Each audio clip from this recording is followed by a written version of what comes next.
betting, the final frontier. These are the voyages of the Bet with the Best podcast. Its mission is to explore better ways to bet on races, to seek out new, successful players, and to boldly go where no podcast has gone before. The Bet with the Best podcast is sponsored by Amwager, an ADW built by horse players for horse players.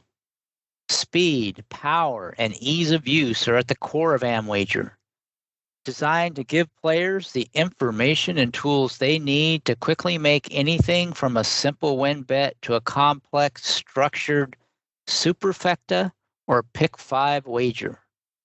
When you combine that with data and pool updates that are up to 60 times faster than the competition, Amwager is the clear winner in wagering on races online.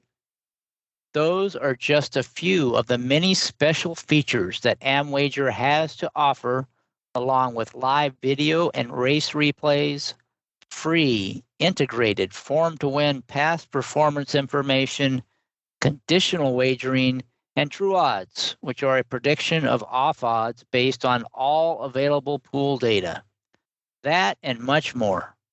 Amwager is licensed and operated in the U.S., and best of all, they will actually pay you to play. If you sign up now and deposit and bet $150, you will earn a $150 lump sum bonus. So there is no reason not to give Amwager a try. If you want to bet with the best, then you need the best tools to wager with. You need Amwager. Welcome to episode 17 of the Bet with the Best podcast. Joining us this week from Kentucky is pro player Sean Borman. How's it going, Sean? Hey, Chris. It's going pretty good. Thanks for having me on. Thank you for joining us. I'm really looking forward to this. I know you always have some strong opinions, especially related to racing, and that's what we're all about. Kind of share your passion for the game and hopefully share with the listeners some of the lessons you've learned along the way and that have helped you be successful. And I usually try to start it off with the origin story, or I call the Horseplayer origin story. You've heard the pod before, so you know what I mean. Kind of how you got started in the game, and then how everything evolved to the point where you are today. So why don't you tell us your Horseplayer origin story? Sure. Mine's a little different than a lot of the others I've heard. I don't really have the sort of family connection to racing, or I didn't have a dad or a grandfather or anybody in the family that took me to the races. I just, I grew up here in Lexington, but Keeneland was never really a part of our, life growing up. We just, we did other things. I had sports on the weekends. We went to UK football games, and it just wasn't a thing.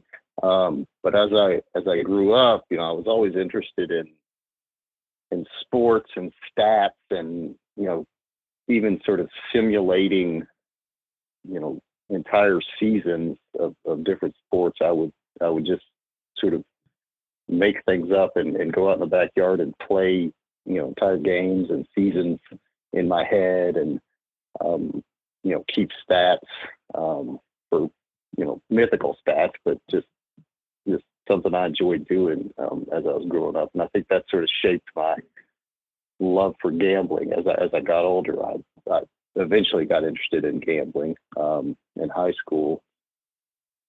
Probably started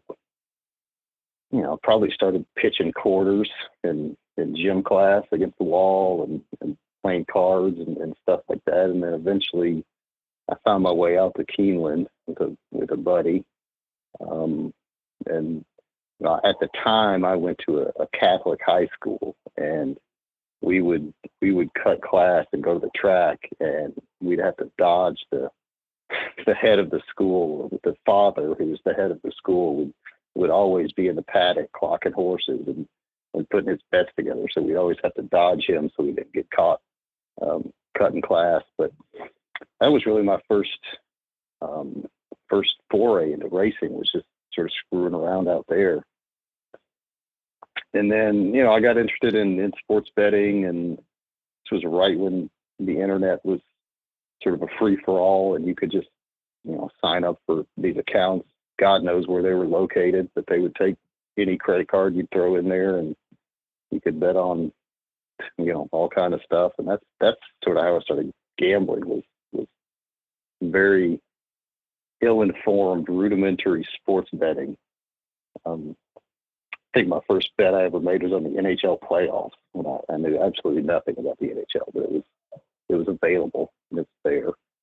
And I bet, $5 on some playoff game, and really haven't stopped betting on something since that day.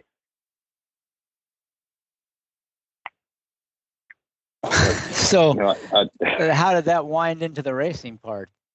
Well, it really, I picked up some handicapping books, and the more I went to Keeneland, the more it started intriguing me. I was able to cash some tickets, and thought, well, hell, this is pretty fun. I get to come out here and have fun and maybe make some money. And I found some handicapping books in a bookstore, and quickly realized by the time I was 16 or 17 that I was already able to go out to Keeneland. They weren't the biggest sticklers for carding the customers back then. So you could already just go to the windows and make bets, versus jumping through all the hoops of finding a bookie if you wanted to bet sports, or getting on these websites and dealing with trying to put a credit card in there that probably wasn't yours, and the casino boats that were close were 21 and over, so you'd have to get a fake ID. It was just racing was close, it was available, it was interesting, and that's really sort of what pushed me into racing more than anything, was just the availability and the legality of it at a younger age. And then once I really started handicapping and learning, I got hooked on that, and that's all I wanted to do. But initially, it was just the ease of getting a bet down. So, when you said you found, what were the handicapping books that got you interested in the handicapping side, just out of curiosity? Yeah, I've read so many. I don't know what the very first one was, but the ones that really sort of jump out at me, thinking back, were like, Jim Quinn stuff, what do you call it, the handicapper's condition book, where he talked about class and class levels. I thought Modern Pace Handicapping was great. The Vidowitz book, Betting Thoroughbreds, was the one that I read cover to cover multiple times. A lot of Dave Liston stuff was, I thought was really good and helpful. There was one, and I honestly don't even remember this guy's name, but there was one that was written by a local guy, that was all about wagering strategy, and actually just, it had almost nothing to do with handicapping, but it was about just his wagering strategy and stuff that had worked for him. And I remember I picked that up in the gift store of the Lexington airport. I just happened to see this book as I was boarding a flight back then, and so I picked it up and read it on the flight. I wish I could remember what it was called, but it was sort of interesting. It talked about exacta and trifecta strategies, and back then it was really hard to get solid exotic wagering strategies from books and seminars and stuff. It just didn't. There wasn't a lot of good information out there, I didn't think. And I'm not even totally sure if that book was, good information in hindsight, but it was better than I'd found at the time. It was interesting to read. but those were sort of the ones that I really, read multiple times. Andy Byer's books, obviously, I read multiple times too. But it does sound like you were kind of. It does sound like you were kind of drawn towards the ones that are more technical about the number side of things. Yeah, I was really interested in that stuff, and as soon as I learned about figure making, that really interested me as well. Just the concept of it, and the concept of tracks being different speeds, and how you need to equalize all that, and the edge that good figures could give you. That's sort of the path I took from the get-go, was just studying different types of figures, and how to make them, the sort and pace stuff, and all the calculations involved in that. I mean, I used to, back then, I was still in school, and the easiest circuit to bet was Southern California, because it started later, and I could get off school and they'd just be getting going. So I'd come home and I'd start looking at their races, and I'd do all that sorting stuff by hand with a calculator, and didn't have a computer or anything. And I mean, it would take me 3 or 4 hours just to get through the card for the next day to handicap those things and get all the math done. And it was kind of, thinking back on it, it was just a giant pain in the ass, but it I'm sure it taught me some good lessons about pace. But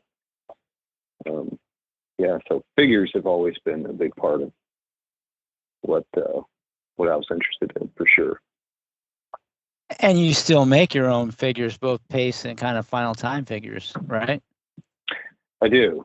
Yes, they've changed over the years, but I do. I don't make nearly as many U.S. figures as I used to, but I still do some.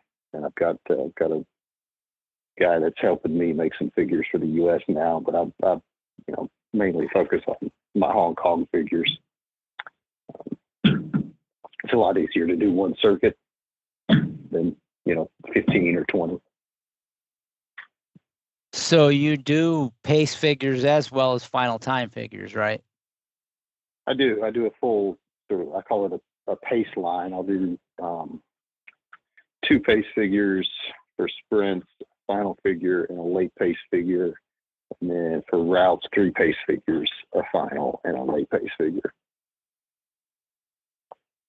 So does the pace, just curious, I don't want to spend a whole lot of time on the handicapping, but you spend a lot of time on the pace and speed figures. So I'm just curious, what on the pace side versus the final time side, how do you use those two together, and what kind of pace line are you looking for that gets you really interested, that can uncover some value that might be hidden from people who aren't making their own figures? Yeah, it's really, the final figure is it's probably still the most important.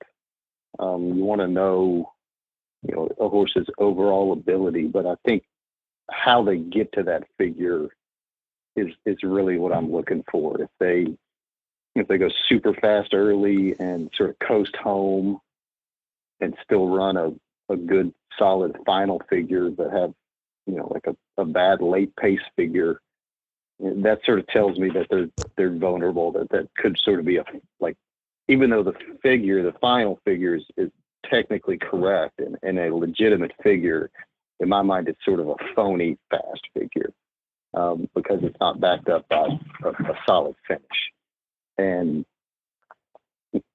vice versa, if a horse just crawls early, some of these turf races where there's no pace at all, I don't like to project my figures up just to say, this horse should have run, say, a 90, but it's coming back in 80. If it's a very slow pace, there's only so fast they can finish, right? I mean, so my final figure will be slow, but the late pace figure will be super fast. And that'll tell me this is a better figure than an 80. This is more like, say the late pace figure's a 96. That would be in my mind, that would be closer to like an actual 90 figure or 94 or something, just off ability. So it's really how they get to that final and what, my figures are sort of designed to show like what the fastest segment of the race was and where the race peaked in speed and where it sort of downlined, what horses were in position to sort of benefit from that type of pace, whatever it was, and who wasn't. So it's all sort of, I've sort of designed the figures to show me in conjunction with like trips and biases and stuff like that, where the best part of the race was and who was able to take advantage of it, who wasn't, who was against it, just sort of stuff like that. So the idea being there, a horse, one of your phony fast horses, those are the kind when they come back and they may get a different sort of setup, you're going to be really against them and hoping that the crowd will bet them off that final figure. That's kind of a way you could get an edge. Exactly. I mean, and they'll bury you a lot of times. I mean, I've gone on sort of other pods, and when Jackie's Warrior was talking, like I was against that horse almost every time he ran because he just consistently got great setups for his running style and had no finish. And I just knew, when he was in a situation where he was going to get hooked on the turn, that he would be the first to quit and he wouldn't win.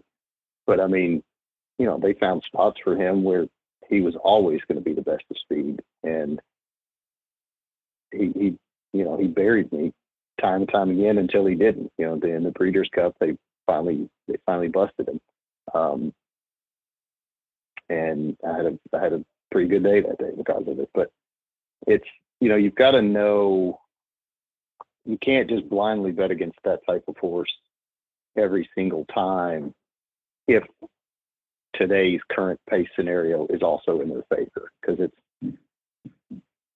it's just an exercise in frustration. Because he's a good enough horse, obviously, and horses like him, they'll be good enough to just keep winning against inferior competition. But you've got to also be able to look at the race they're entered in as a whole and say, oh gosh, there's no real finishers in this race either. So it's either a sit out or you're going to have to hold your nose and use that horse or bet him.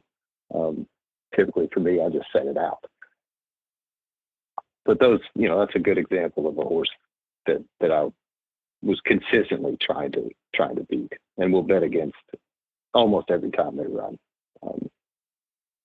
So do we have any phony fast horses heading into the Breeders' Cup that you're eager to play against like you were with Jackie's Warrior last year? The one that really springs to mind off the top of my head is Timberlake. I think he's pretty phony, even off that last race.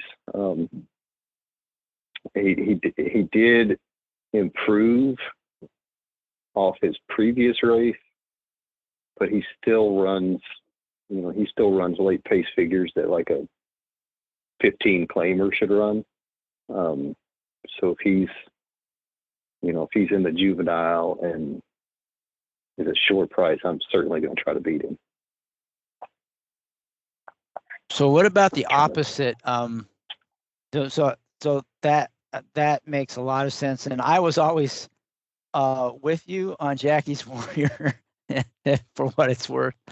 I always felt the same way about that horse. But like you said, he did put together some wins, but he did fold a few times when he was challenged. And I remember last year on our Breeders' Cup pod with Marcus Hirsch, he was a big Jackie's Warriors fan, and I was against him.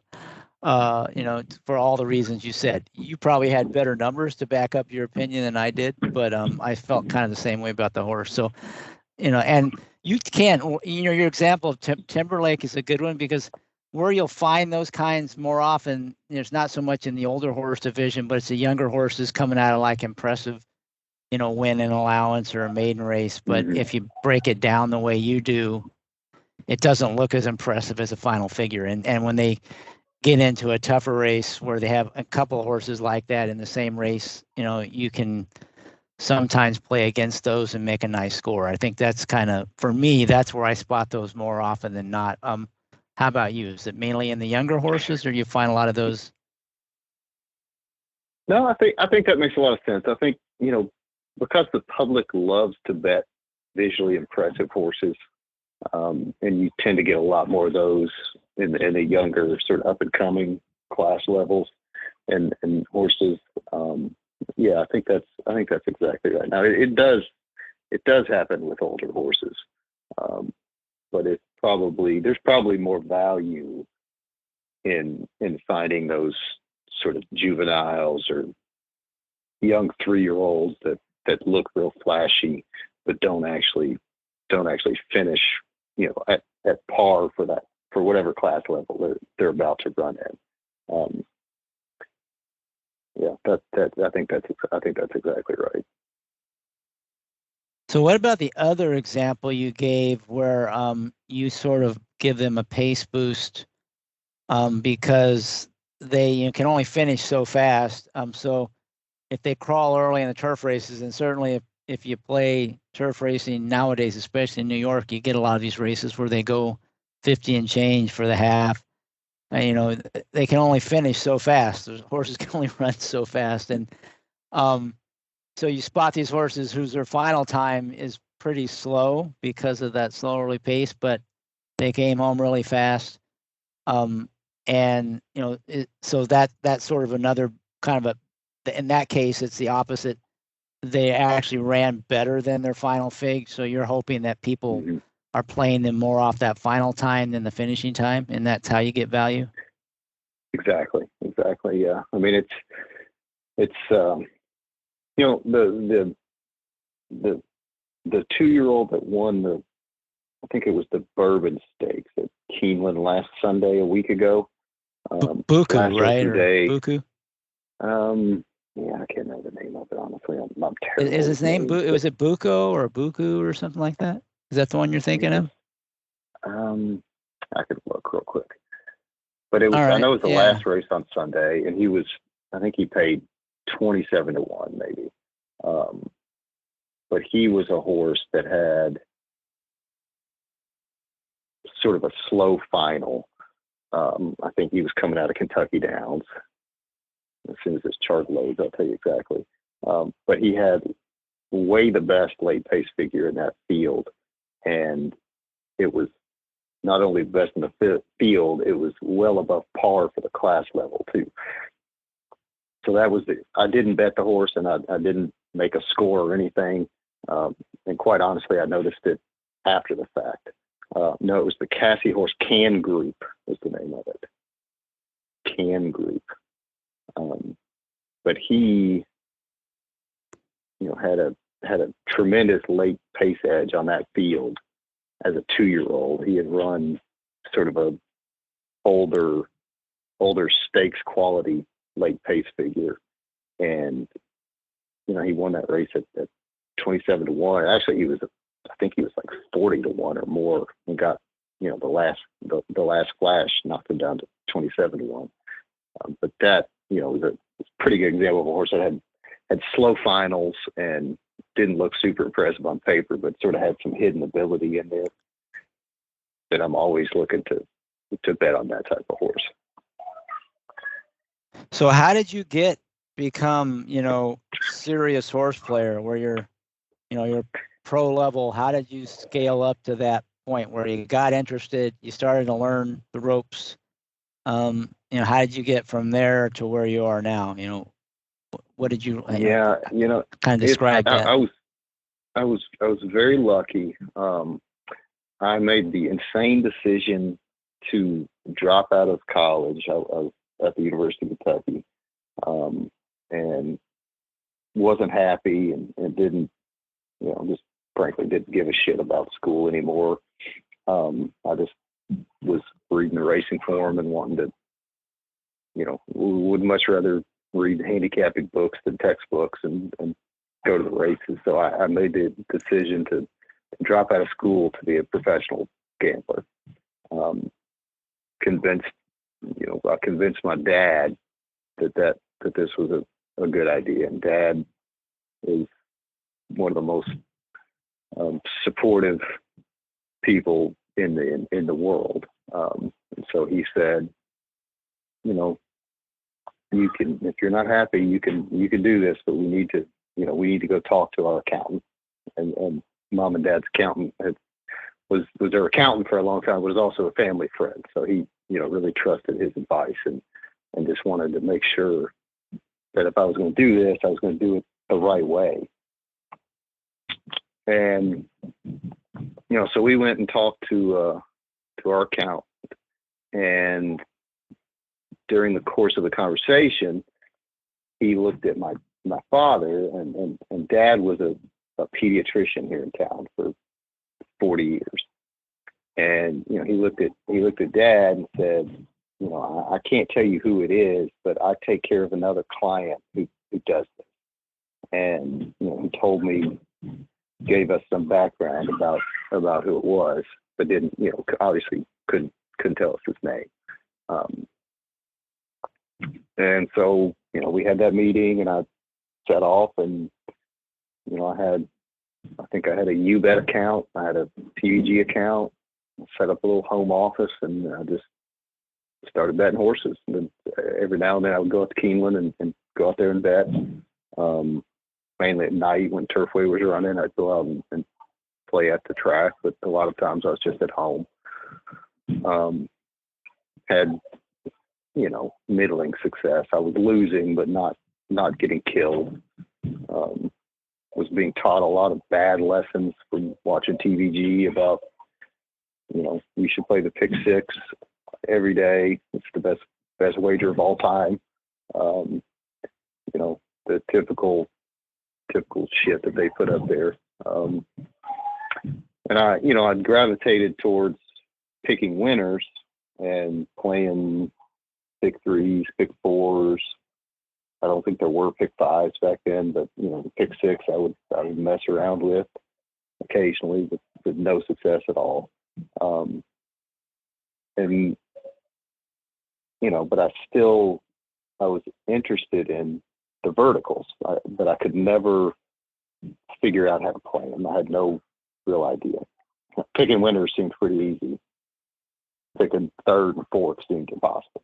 And anybody I talked to said the same thing. Like none of the books were all that much help.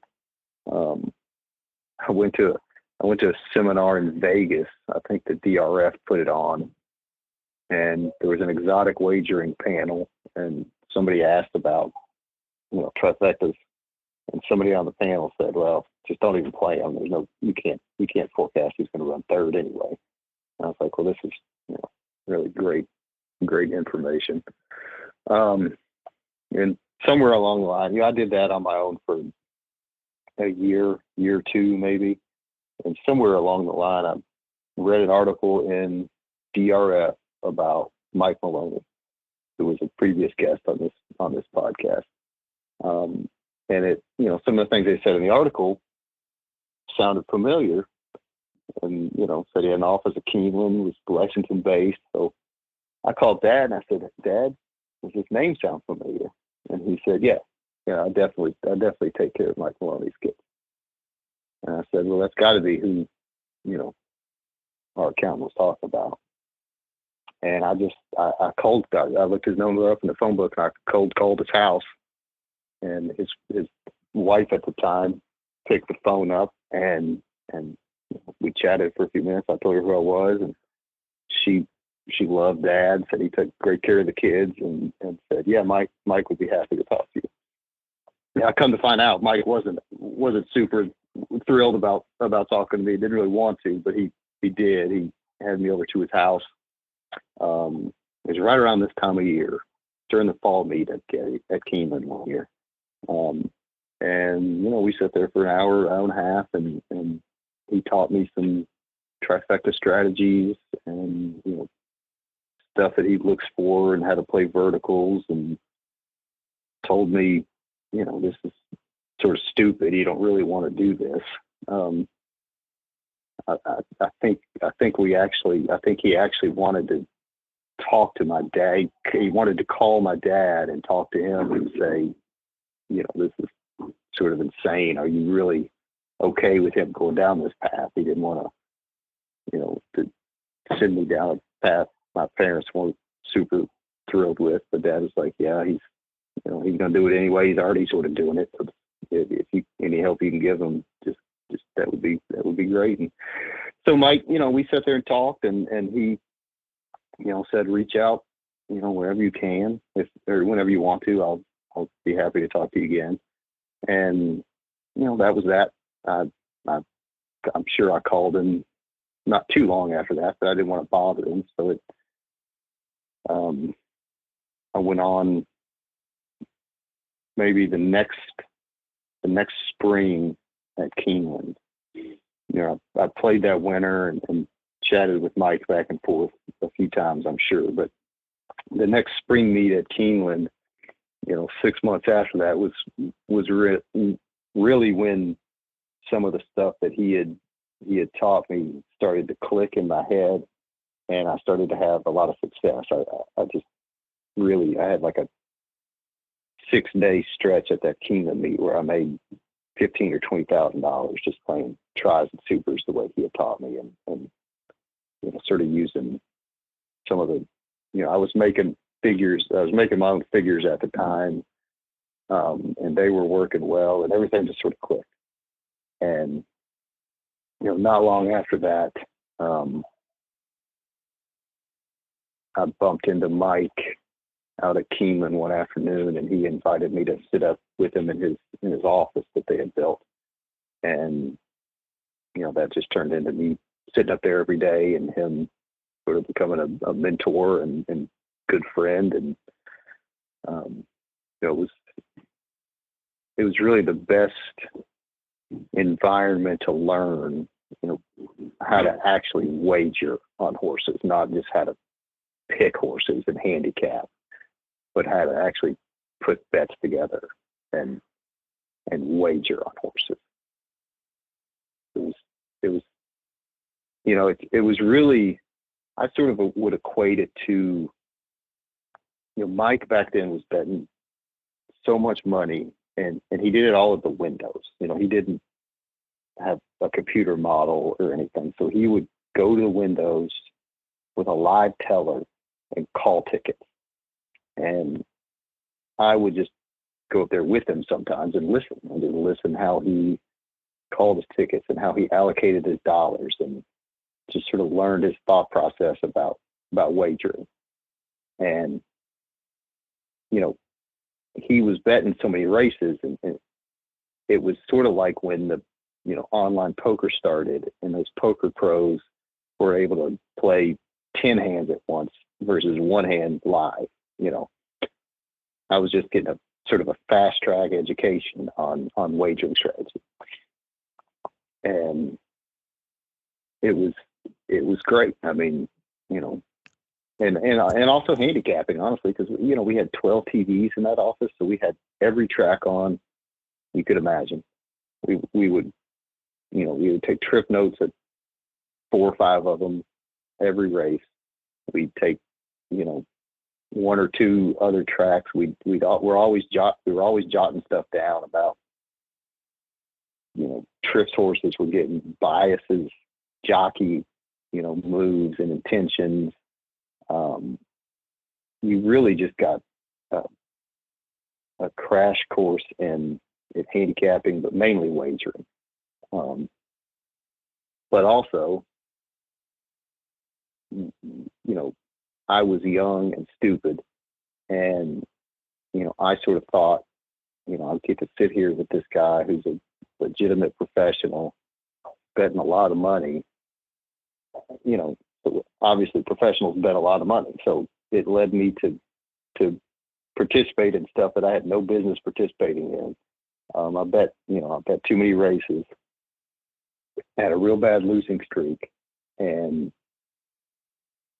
that was the best lesson that I ever could have learned was how to lose and how to come back from it and how to deal with the emotions of a long, sustained, brutal losing streak.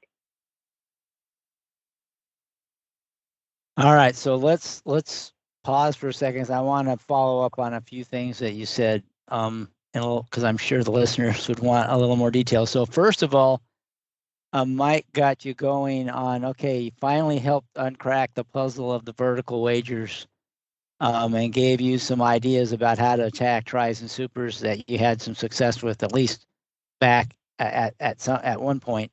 So, like, can you share any of that strategy or technique around that the insight that you gained that you didn't have before that helped with those tries and supers? Yeah, sure. And I don't think these strategies work all that well anymore, just because the tools have gotten so efficient. But back then, the really the first thing he taught me was the idea of finding the long shot who could run third or fourth, and probably only run third or fourth.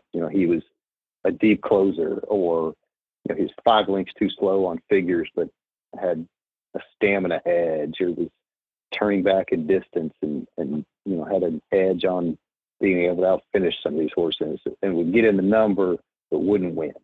And so he taught me how to sort of construct those tickets, not from the top down, but from the bottom up.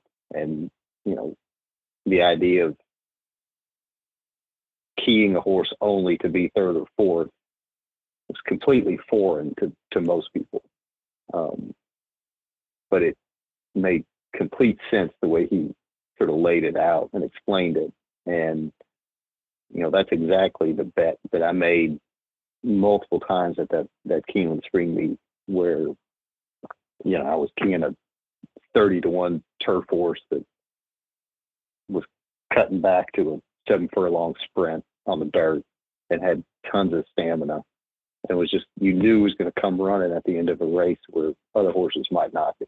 And he would, he'd get up and run third or fourth. And back then, the supers and tries would pay huge if you get a horse like that. Now, not so much. I mean, they still pay, but not like they used to. And back then it was dollar supers, so you didn't have the 10-cent, the watered down pools with the minimums. There was $1 tries and $2 tries maybe. So there's just a big edge in finding horses like that the public was sort of disregarding as not fast enough and not good enough to win, but they could very easily run third or fourth. So that was sort of the main thing that he taught me, was that sort of reverse key idea of just finding those type horses. And there are horses that you wouldn't probably never play to win, but you could make money on them thinking that they could outrun their odds underneath. Exactly. Now, as things sort of progressed, I got beat enough over time where you'd make that play, key to 30 to 1 shot, third and fourth, and it would run second and beat you. Sometimes it would get up and win. So over time, I learned that there's so much value with those horses that, maybe you need to have a $5 super with them third and fourth, but $1 super with them on top of second, just sort of as insanity insurance type thing. Because if they do get up and win, it's going to pay so good, it's probably worth spending the $12 or $24 to make that bet. Nowadays, I think you've got to be a lot more selective in how you do that. But back then, I think the pools were loose enough to where it made sense to even spread out a little more. Well, not spread out more, but to use those horses sort of in a weighted way, use them in all 4 slots weighted, press it more in third and fourth than on top. But yeah, the idea was to just find those sort of sleeper horses that nobody thought could win. but would offer value underneath. Cool. So then the next thing you talked about was how you learn a lot about wagering by just watching Mike, construct and make his bets. So anything in that regard, what are some of the main things you learned about the wagering aspect, having that sort of period where he was mentoring you in that regard? Well, Mike was, I shouldn't say was, I'm sure still is, very good at allocating his dollars to suit his opinion and to use horses, this is a bad word in horse racing Twitter nowadays, I know that, but to use horses defensively. And this is, again, we're talking 20 years ago when that made a hell of a lot more sense than it does now. So I don't want the listeners to be confused and think I'm, a huge, you got to play defensively now. But back then, he would call tickets, and, after learning how he was doing it, I would call tickets to where you would have, you'd have your key horse that had to do something for you to cash your ticket, like had to be in the top 4, had to win, wherever you were going to key the horse, it had to perform. Then you sort of had a secondary group of horses who were, maybe 2 or 3 horses that you would use on every ticket. So say, for example, you wanted to key the 1 with the 2 and 3. Well, every try you called would be 1 with 2, 3 with something, right? So that one of those 2 other ones would have to perform as well. But then you could also say, like, there's a third grouping of horses that typically would be bigger prices that would be, I don't want to not cash a ticket if this horse runs at 20 to 1. So maybe the first ticket would be 1 on top of 2, 3, 4 on top of 2, 3, 4. And you throw the 4 out and you add in the 6, 1 with 2, 3, 6 with 2, 3, 6. And that doubles the number of times you have it 1 over 2, 3, obviously. If it comes 1, 3, 6, you've got it. If it comes 1, 2, 4, you've got it. And then maybe you throw the 6 at a second and just use him another time in third. It was just, just ways to use horses in different slots to suit your opinion on what that horse can actually do. And, of course, you had to weight the price of the horses too. I mean, sometimes you might want to use a horse second. You really think he can only run third, but maybe you want to use him second because the price is so big. Just stuff like that. Mike was, he was just excellent at calling tickets. It was really, just astounding to sit there and listen to him do it. And that just, that taught me how to properly allocate money. And that's really when I sort of turned the corner of becoming a, quote, professional horse player that didn't really go about things in a professional way to actually becoming a professional, was just sitting in that room with him and learning from him. So he would formulate a pretty detailed opinion of a race, and when he's playing the verticals, he would kind of do weighted play where he'd have a key and then maybe have a secondary opinion, and those are the 2 things he would play off. But he may then, based on his opinion of the other horses and their odds, put them in underneath, use them different ways, kind of so that he would cover more than just a few bases. He wasn't going for the home run, but he, if his opinion is good, he's at least going to get maybe a single or a double out of it. And if he's really dead on, he hits the triple and maybe the home run. Is that kind of the approach he was taking? That's exactly right. Yes. Back then, you could be 50% right on your opinion and still get your money back, just from constructing tickets the right way. You could be, you could be 25% right and only lose a little bit and get some money back. It was a strategy designed to increase churn, cover yourself, lessen the risk with coverage, increase your churn, and give you the ability to hit home run. That's exactly right. When he was So, go ahead. Sorry.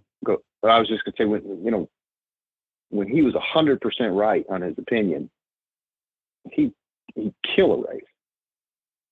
If he was a little bit right, he'd still get his bet back. And that staying alive, keeping liquidity in your pocket, just allows you to keep betting more races and take more shots. So that's sort of what the whole strategy was based around. So he was sort of trading off maybe a little bit of increased churn and less risk for a lower ROI, but maybe an overall higher return because he's putting more through the windows, and he's can confidently bet more each race because he's not as concerned about having extended losing streaks. That's kind of how he's managing his money, or that's how you perceived it anyway. That's how exactly. That's how I perceived it, and I think that's what he was doing. I mean, the biggest enemy that we have is lack of liquidity. I mean, you can't let yourself go broke or you're out of business. So, getting something back then when when the pools were looser was really important. And it was, for me, who never really had, I've never had like an enormous bankroll to work off of. So, staying in business and having, finding ways to get something back on your opinions was the most important thing, because there's nothing you can do. If you're out of money, you can't bet. So that kind of leads to the third question, or the third thing I wanted to follow up on, and that was what near the end you talked about how maybe the best lesson you learned was going broke, and then how to bounce back from that. So maybe kind of expand on that. What did you learn about the going broke part, and what did you learn about bouncing back? Well, I mean, the first thing I learned is I didn't want to fucking do it again. It wasn't once was enough. once was enough. Yeah.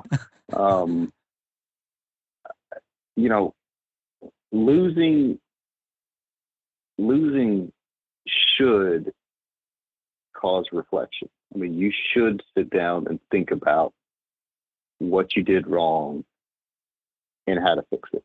And to the point, even, I would say you need to do that as a serious horse player.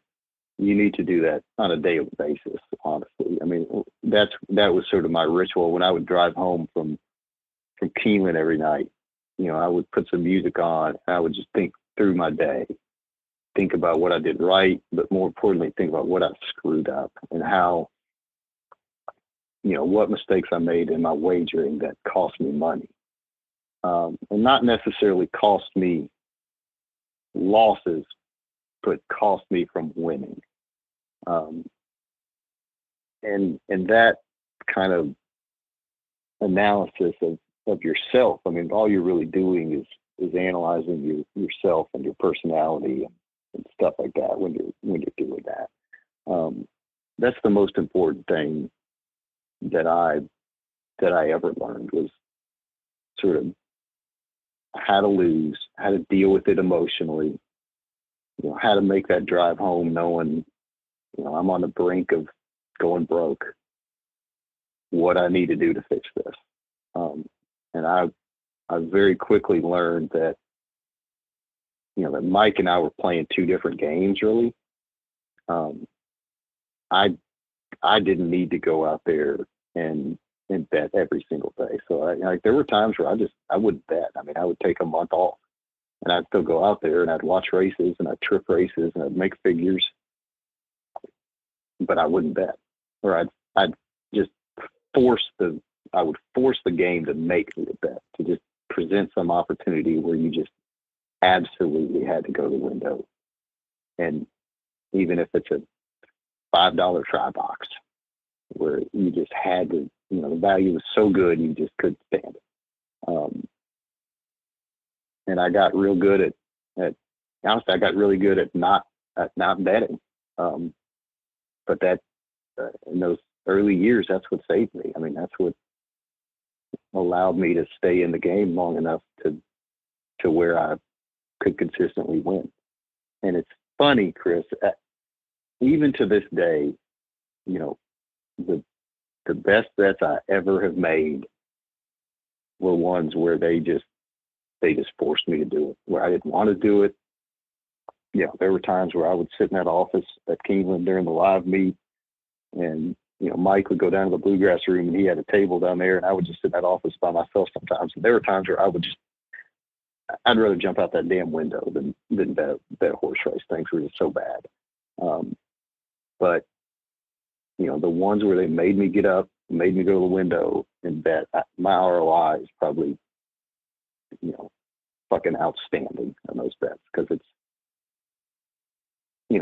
you've done all the handicapping you can do, you've thought the bet out, and if they just you got $100 in your pocket and you got to go bet it, it better be a damn good opinion, and it almost always was. But that's sort of learning how to deal, honestly, just learning how to deal with the emotions of losing, and thinking the way you've chosen to make a living is sort of backfiring on you at times. Just trying to get through that is to me was the most important thing.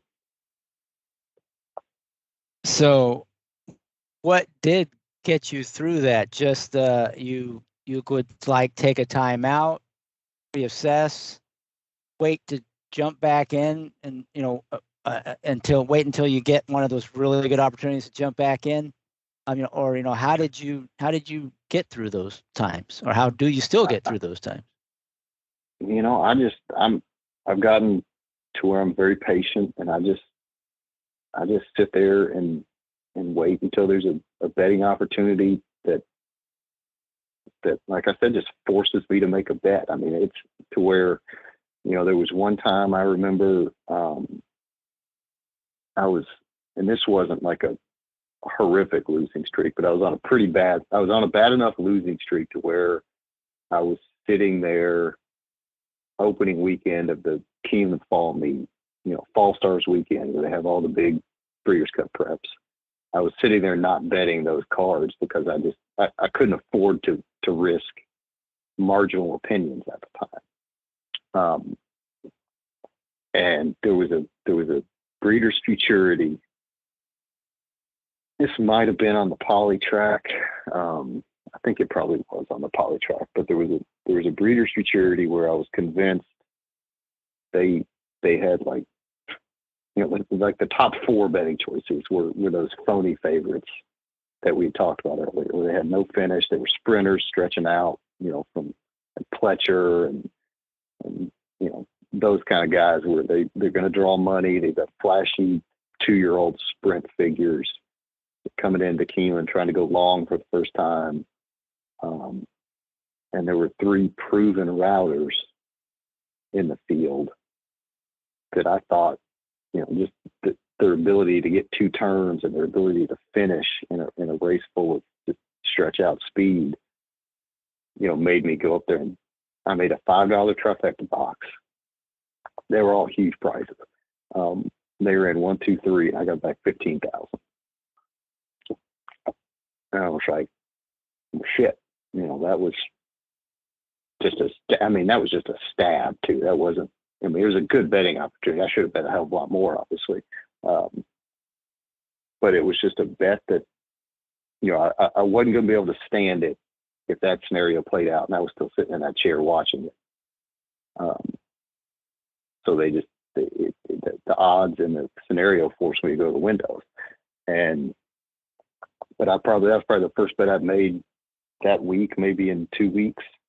And that was a Saturday at Keeneland, during a live meet where I, wanted nothing more than to be at that window betting horses. But there's times where you just shouldn't do it. You shouldn't, risk whatever remaining capital you have on marginal opinion. It should be a perfect opinion or a really good opinion with good value. It's interesting. Two of the things you kind of mentioned are consistent with what previous guests have said. One was, some of your best decisions were to not bet. Tommy Massis said kind of the same thing a few weeks ago. That's some of the best bets you ever make are the ones you don't make. I think that's kind of what you were saying there when you're, being patient. Would you agree? Mm-hmm. Yeah, no, I completely agree. I mean, it's one of the things that, playing for a rebate, I think is sort of dangerous for a lot of people because it sort of lulls you into the idea that you have to keep betting, that you've got to, churn and churn and churn. And that can lead you to make some pretty bad bets from a value standpoint just to draw a rebate. So I think Tommy's exactly right about that. It's interesting there. You said something consistent with what Paul Matisse has said, and that was he had friends who were pretty good players before they got rebates, and they actually got worse when they got the rebates for that very reason. They felt like they had to be betting in pools and races that they normally wouldn't bet because now all of a sudden they can get this big rebate, on the superfecta kind of thing. Right. Yeah. You go to tracks where you're not familiar with the track because they're offering, some enormous rebate. But that should just tell you the takeout astronomical, and you probably don't need to be betting there anyway. But yeah, it can trick you into, thinking you're a hell of a lot better than you actually are at times. You'll get the rebate, and I do get a rebate now, but I learned pretty quickly that it's not something to base at least my business model around. I'm not a computer player. I don't have, years of back data that tells me if I just keep going, I'll get 97 cents back on the dollar and make money off the rebate. The rebate for me was just a way to sort of amplify my winnings and soften the blow of losing because you're getting something back. I've tried not to, I've really tried hard not to make that the focus of my betting and just sort of let it be what it is. Well, that makes a lot of sense. No, I still just try to beat the game straight up, and then if I get a rebate, that's great. If I don't, that's also fine. Yeah, and one other thing Paul said that's kind of related to what you were saying about like kind of forces you to bet. Paul would say, if I would regret not making, if this horse wins or runs well, and I would afterwards, I'd really be upset and regret that I hadn't bet it, then I should be playing it. If not, then it's probably telling me I really don't need to play this one. That was kind of his test for whether or not, this is a bet he really wants to step out on. Is that kind of what you were saying? Or that's sort of exactly what I was saying. When I'm saying they force you to bet, that's sort of what I mean. Is that, if the pain of not cashing that ticket is going to be more than the pain of losing the bet, then you should probably make the bet. I mean, but at the same time, you've always got to be cognizant of where your bankroll's at, and if you can afford to, you've got to find a way to make the bet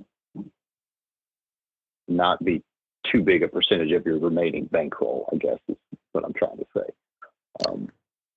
But yeah, you don't, I mean, I would have lost my mind if I sat there in that Breeders' Futurity and it rained and they run 1, 2, 3, and I sit there and say, shit, I could have had a $15,000 score here. That would have been brutal. Yeah, regret can be a big motivator. The other thing you talked about, being a professional, you have a real bankroll that really means something, and managing your money is really important. Recreational players a lot of times can reload once a week or a month or whatever. But if they actually would set aside money and have a bankroll and actually track it and bet with it, it can kind of create the same dynamic when they start seeing it shrink, that they might be a little more selective about what they bet, because they don't want to tap out. They have like you said, liquidity is low. Let's make sure we really want to make this bet. It might increase their discipline, even if it's, artificial and not, their rent doesn't depend on it or anything. It's a good way to kind of enforce that same kind of discipline that professionals have to abide by. Mm-hmm. Yeah, no, I think that's right. I think everybody should, have some amount in their mind that they're willing to lose betting the horses. If you're even a half serious player, but if you're a really serious player, you've got to know, what your liquidity situation is. Probably more than anything. I mean, and then if you're, like the way I operate is, my liquidity situation is just whatever I've got access to, but it also includes, do I need $10,000 to replace the HVAC at the house? Do I need, $5,000 to get the kid braces? So, my situation, I've got to factor all that stuff in too. Now, I may be a complete idiot and going about it entirely the wrong way, which is totally possible, but that's my reality. Yeah, so you you don't like have a completely set aside gambling operation that, and you kind of mix together the personal and professional piece of it from a money management standpoint, or at least it weighs on the decision making on the betting side, it sounds like. Yeah, and I do, I segregate things as much as I possibly can, but just all honesty, like if push comes to shove and I've got to stay in business, I'm going to bet, I've got money in the bank, if it's earmarked for a vacation in 6 months and I need to make a bet Sunday morning at shot 10, that vacation may be on hold. That's just reality. Now that's never happened. I've never canceled anything to bet horses, but that's the way I think about it is, if there is money available and it's either keep that money available for whatever or stay in business, I'm going to do everything I possibly can to stay in business. So that kind of stuff certainly factors into my decision making. And even sometimes when I'll earmark a certain amount of money for say, like I've got some money earmarked to play the BCBC this year. Between the time I earmarked it and now, shit has happened. We might need to send the kid to a private school. We might need to replace an HVAC. We might need this and that. And so, do I say, well, I'm going to take $20,000 and buy into the BCBC, probably lose it? Or do I do some of this other stuff that would benefit the family more? That's not a super easy decision to have to make, honestly. So yeah, that stuff certainly factors in. Yeah, the challenge, that's part of the challenge of being a professional versus a recreational player. Things that most of the players don't ever have to worry about, or shouldn't, if they're doing it right and they're a recreational player. Right. Yeah. And I wouldn't want anybody to have to worry about it, because it's not easy. It's a pain in the ass. Not a great way to make a living, in my opinion. Mike was 100% right when we talked 23 years ago, whenever the hell that was, but not the best path to go down, but here I am anyway. Well, and so you mentioned Shaw 10, and I definitely, this might be a good time to get into it. I know that you've really started focusing on Hong Kong, so I'd like to maybe talk about what caused you to make that pivot and what it took to make the move, and how's it going, and how's it different than American racing, or the same? I'm sure a lot of people are interested in that. Because all you typically hear are, good things about how the quality of the racing and the way it's operated and the liquidity in the pools. So I'm just curious, you sort of made that journey and, what you're willing to share and what you've learned and how's it going? Sure. No, it's, I'd always, heard of Hong Kong racing and, mainly heard that it was sort of the birthplace of the computer teams and, all these guys that made, hundreds of millions of dollars running programs that fed into Hong Kong. But it was always sort of on my mind as something I wanted to explore, but I never had gotten around to it. And then when COVID hit and all the tracks here shut down, I made the decision to, I reached out to Pat Cummings, who had worked over there for quite a while, and just asked him if I could take him to dinner and pick his brain a little bit. And I think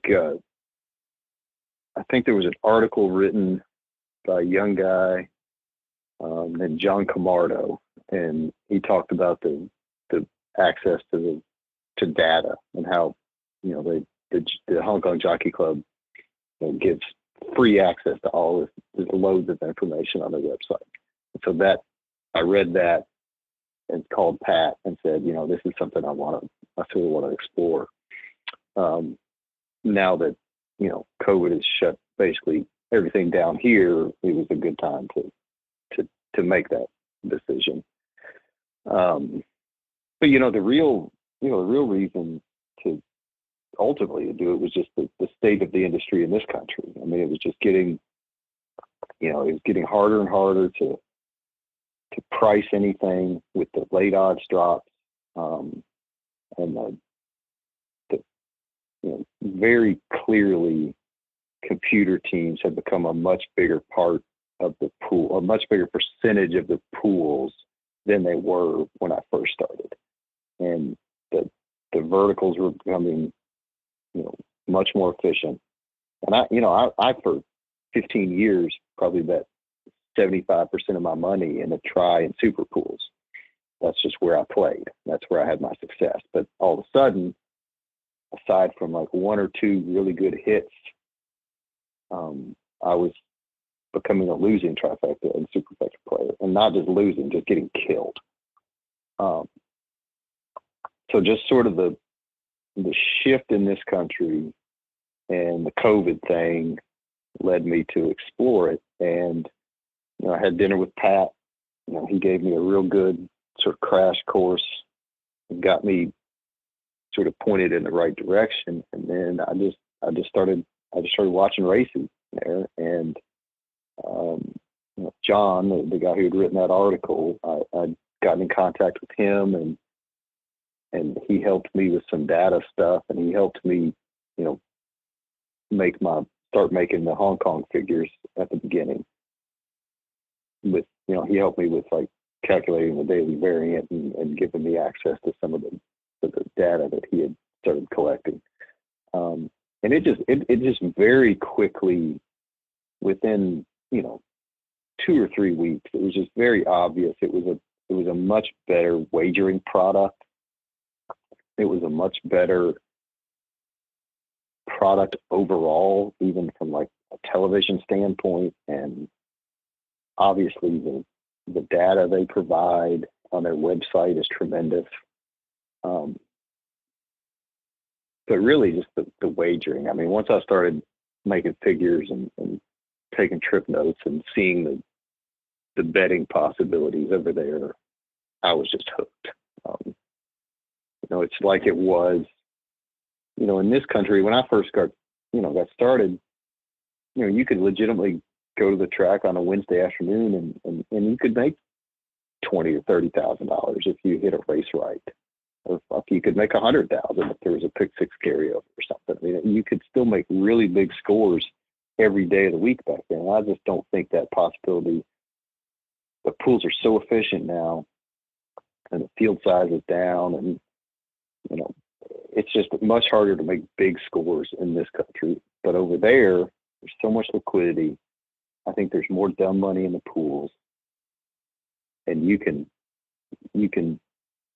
sort of bet over there like you used to be able to bet over here. You could cover more combinations, and still play in a way that allows you to be wrong but get money back. And if you're 100% right, you can just absolutely make. I mean, you can make a lifetime score almost every day they run if you hit a race right. And is that because of the field sizes? Is that why that there's so much more opportunity to make the big score? I think so. I mean, it's just very hard to, Shot 10 will typically run 14 horse fields. Happy Valley maxes out at 12, but I think the average field size last season was around 10 or 11 for over almost 900 races. So the field size, it's really hard to make every combination in a 12 horse field as efficient as it needs to. There's more slippage, there's more value in those pools. There's more recreational money in those pools, I think, than there are here. Even though there are enormous teams that bet over there, I think the percentage of their money that's in the pools is lower than it is here now. And I think the Jockey Club they're cognizant of the damage that those teams can have on recreational bettors, and they do things to sort of stop that. But the field size, certainly leads to bigger payoffs, in my opinion.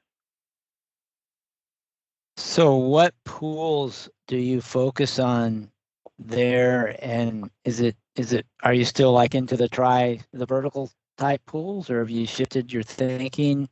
I mean, or does this enable you to go back to what you felt like was your wheelhouse before?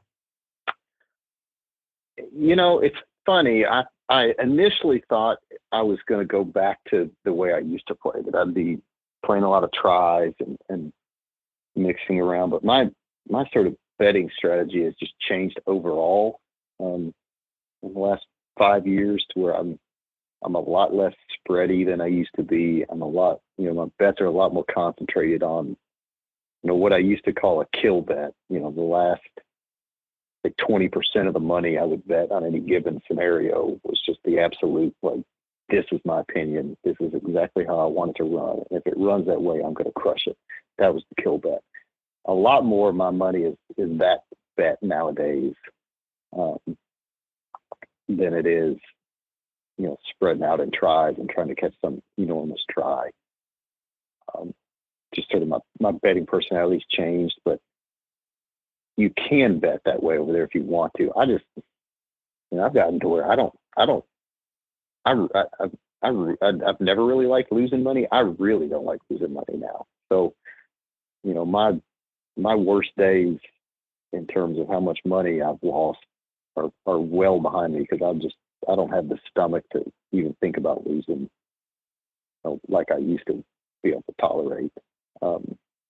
So I'm playing a lot more win bets, a lot more exactas, 1 and 2 combination bets.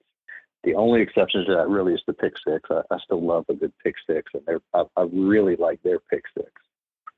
So I do play it quite frequently, but I don't play many tries unless it's a race I think I've got a really good opinion on. 2 horses will be in the top 3, and one of those I think would be the winner. So I'll play some tries in that scenario, but mainly exactas, daily doubles, now that they're offered in this country. They're starting with this latest season that started in September. The RADWs are not taking the double, which is good. So for me, it's just sort of less combinations and more concentration. Yeah, and you're focusing on a little bit the less exotic bets for the most part, like win exacta versus try and super kind of thing, right? And doubles. Exactly. Yeah, just and a lot of and it the bigger there, fields. Go ahead. Well, I was just going to say, No, you go. over there, I'm getting top figure horses that'll be 10 or 12 to 1 sometimes. So you don't really need to do much other than, simplify things and bet those horses to win. I mean, because you can't really hurt your price. I'm not in a position, and not many people are, they're going to bet enough to win on a horse where the price would even think about being hurt. So, if you want to make a serious win bet on a 10 to 1 shot, I mean, you could get 5 or 10,000 down easily and not hurt your price. So, that has sort of, it took me like 5 or 6 times of where I would love a 24 to 1 shot. I'd get that fucking thing to win, and I'd miss all the exotics because the racing's so hard over there before I said, you know what, this is stupid. Like I had 200 to win on this horse, and I blew 800 trying to hook it up in tries. I should have just bet the $1,000 to win, and just had a real nice day instead of sitting here saying, I really let a possible score go by being in these pools, because the way that their racing is set up, it's finding horses to run third is very difficult. Not impossible, but there's usually 8 to 10 possibilities that could legitimately run third in those races. There's not many real throwouts in a lot of those races when you're talking third and fourth, especially. We can't actually bet super effectives in this country yet, so I've yet to play super, but it's hard enough to pick the top 2 over there sometimes. So the racing itself, it's primarily turf racing. It's on 1 or 2 tracks with a pretty small population of horses.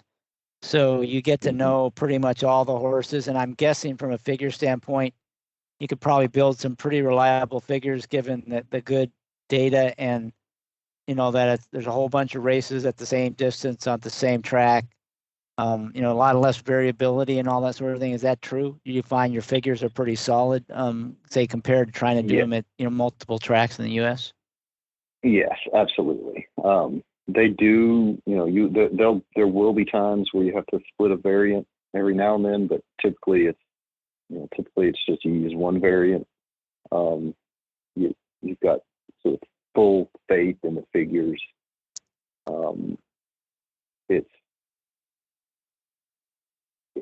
from a figure making standpoint, it's a pretty easy circuit to make figures for.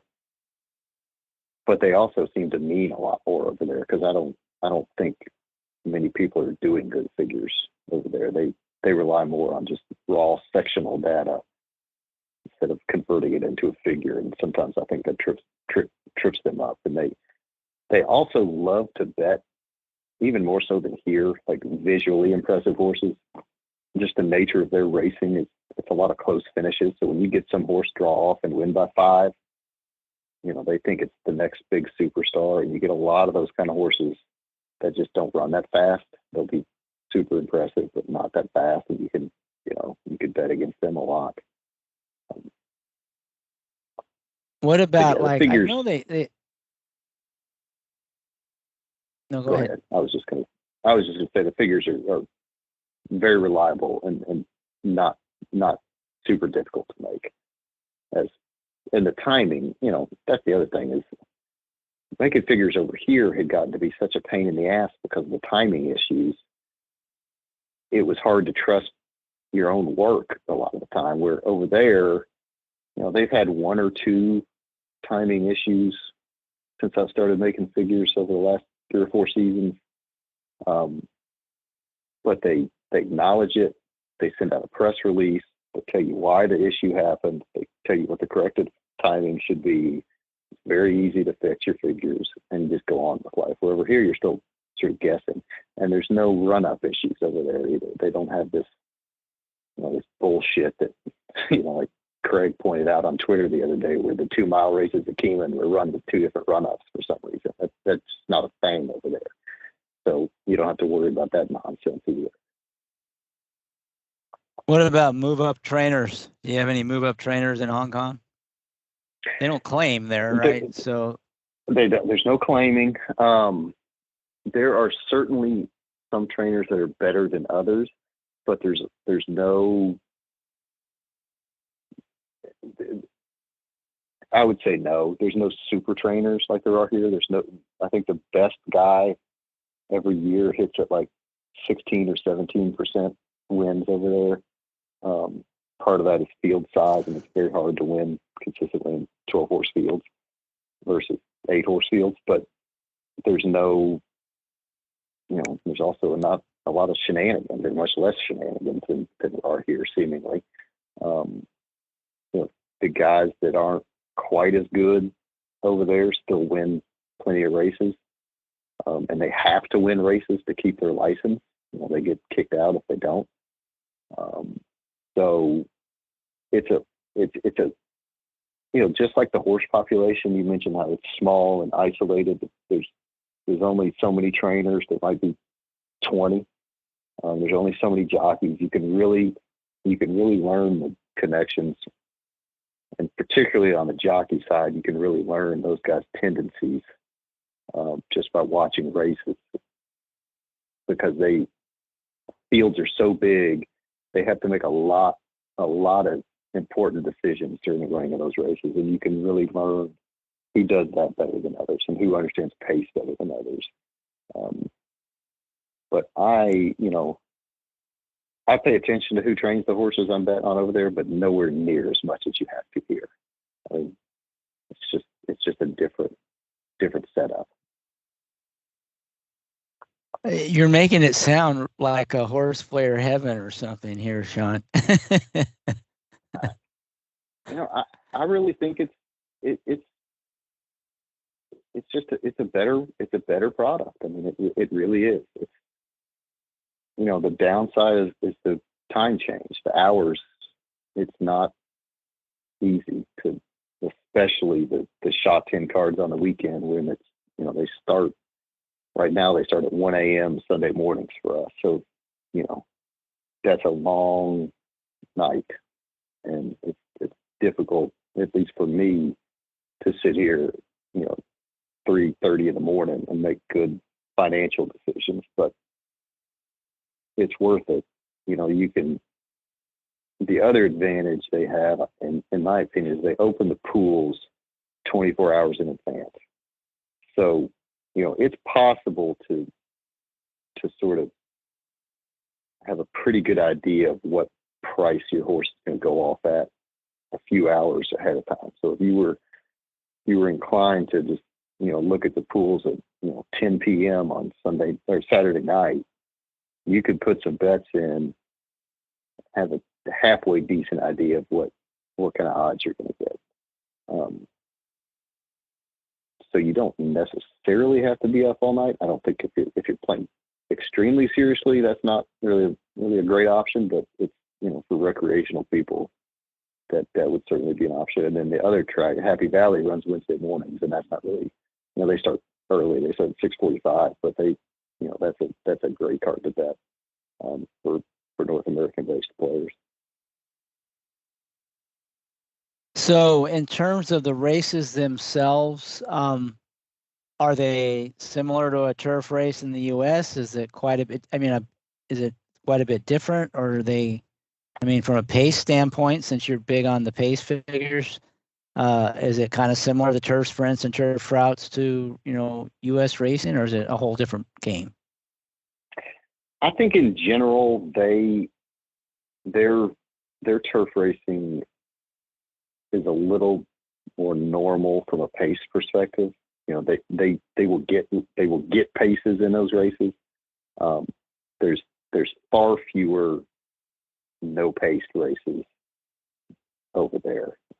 It does happen, but they value the riders and the trainers too, but especially the riders. They value ground, saving ground so much that they're gonna send horses if they're drawn outside and the horse has any speed at all. They're gonna send that horse just to get over, just to clear some horses and not be stuck 4 and 5 wide.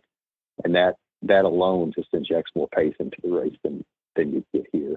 So I think they're run a little more true over there on average than our turf racing is here. But you will get some really, really slow paces over there. It tends to be more the really long races and the better classed horses, like some of the Group 1s and some of the Class 1s will have some pretty slow paces that you've got to sort of deal with. But from day in, day out, they're run fairly true to what they should be. So, do you still play U.S. racing too? I mean, how big of your game how much of it is shifted to Hong Kong? Is it most all of it, or what's the split now with domestic play? It's probably taking out like a BCBC entry or contest, stuff like that. I would say it's probably at the most 20% U.S. now. It's probably closer to 90-10, honestly, in Hong Kong. I do play. So you're almost a recreational player now. I'm on the U.S. side. I'm getting close. Yeah, no, I really am. I have no desire to sit in front of these TVs 5 days a week like I used to, and just look at bad racing all the time and bad wagering opportunities. So I just don't do it. A lot of it, it's probably 50-50, more of a lifestyle choice and a business decision. I think I think you can sit and watch the races 5 days a week and find some good bets in the U.S., but it's just not worth it to me anymore. So I choose not to, but it's, I still will, I keep up with it just enough to where I can play seriously on Derby weekend, Breeders' Cup weekend, some Saratoga. Although this summer I didn't play much Saratoga at all. And I'll still keep an eye out for a big pick six carryover that I might want to play and stuff like that. But I'm much closer to a recreational bettor in the U.S. than anything. So you're kind of targeting the bigger days, like you said, for Derby, Breeders' Cup, maybe some of the big, each tracks when they have their big days, like at Saratoga or Belmont or something. That's kind of when you'll get back into the U.S. game, but you're not grinding it out the third race at Parks on a Tuesday kind of thing. No, certainly not. Yeah, that's exactly right. I'm the big weekends where the most liquidity is sort of where I want to be now.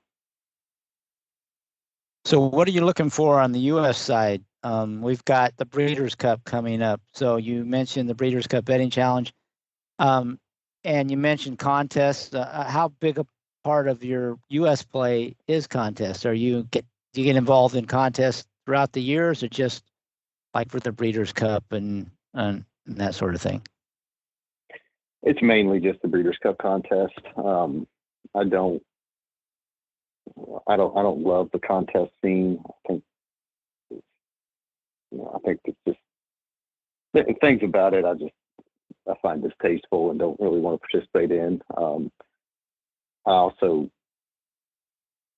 a lot of them, back when I was betting more full time in the U.S., the contest just sort of distracted me from my day-to-day activities, and so I stopped sort of playing in them, and I've just gotten used to not playing in them anymore. So I don't, I'll play the BCBC some years, and if I think I have good opinions, in some years I won't play it. So it's not a big part of my game at all.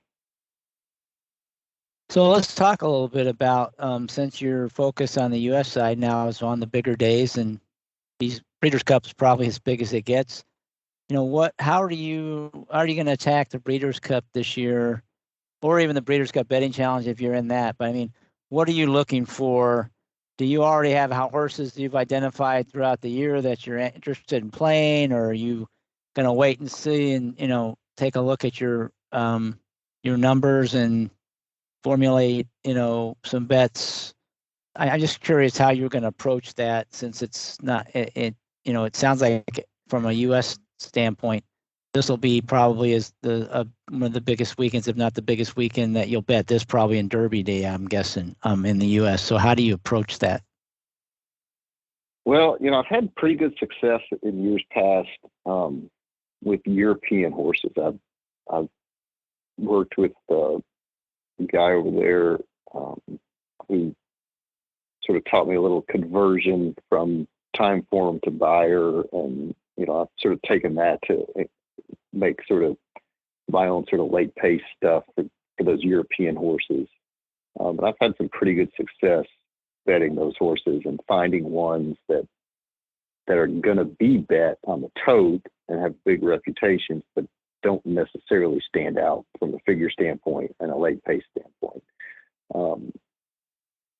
And I haven't actually done that work yet this year to know which Europeans I'm going to look at, but that'll certainly be a focus, is just trying to find, one of those horses that could be 6 or 8 to 1 maybe, and build some plays around that, build some horizontal plays around that. So the non-obvious Euro, right? Not the one everyone says is going to win. You're looking for maybe one of the other Euros that maybe doesn't look as good on paper. Okay. Right. But, and I think that's, just the way the game is now. I think that's the what you need to look for all the time is sort of the non-obvious. I know when Mike was on, and I'm sure some of the other guests too, that talked about, like, you've got to know what your actual edge is.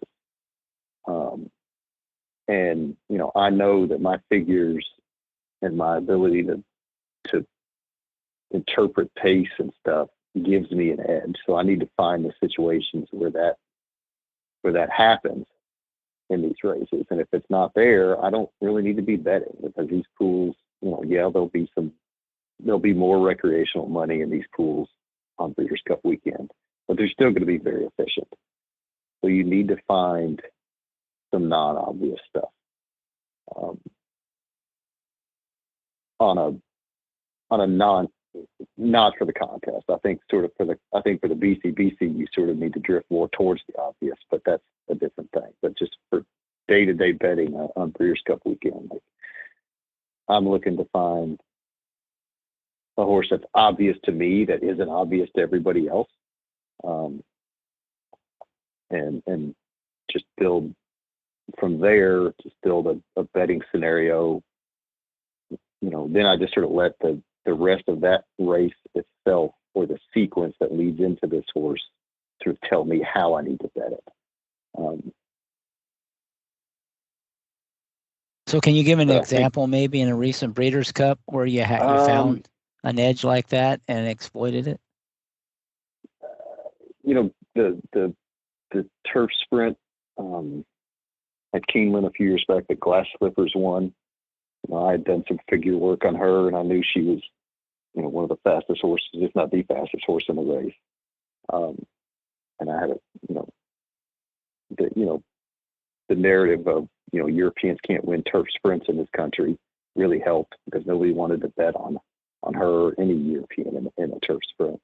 But, my figures told me she was the fastest horse in the race, and I think she was 10 or 12 to 1. I can't remember off the top of my head, but I had a really good score and a really good day based on that opinion. I like to, fade the narrative. If there's a narrative that you can bet against, I think that's a tremendous betting opportunity in this country, in Hong Kong, anywhere. I think, if there's something that a lot of people think is true, that you can make a pretty good case isn't true, or just is sort of bullshit, then I think that's a great betting opportunity. I like that. Fade the narrative. Pretty good price on that. So is there any narrative? This year? That's a good question. Yeah, I was going to say this year, going into the Breeders' Cup, can you think of a narrative you're looking for to fade?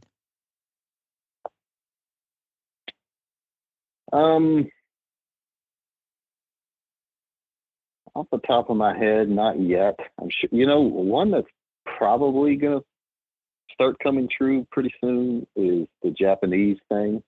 How they're just going to ship over here, dominate everything like they did that one year and they did in Dubai. I think eventually that's going to turn the other way and you're going to start getting shorter prices on those Japanese horses than you really should. So that's something that's sort of on my radar to look out for. Yeah, I'm thinking this might be your last chance to catch Japanese horses at a price, because if they do well this year, I think the narrative will completely flip, like you said. But I do think there's still that opportunity because, in the U.S. But I do think it could flip quickly if they have a big year this year. Yeah, Appleby, he's another guy that, the narrative that he's just going to ship over here and dominate all the time. You might, if his horses don't actually stack up on figures, I'd be looking to bet against a guy like that.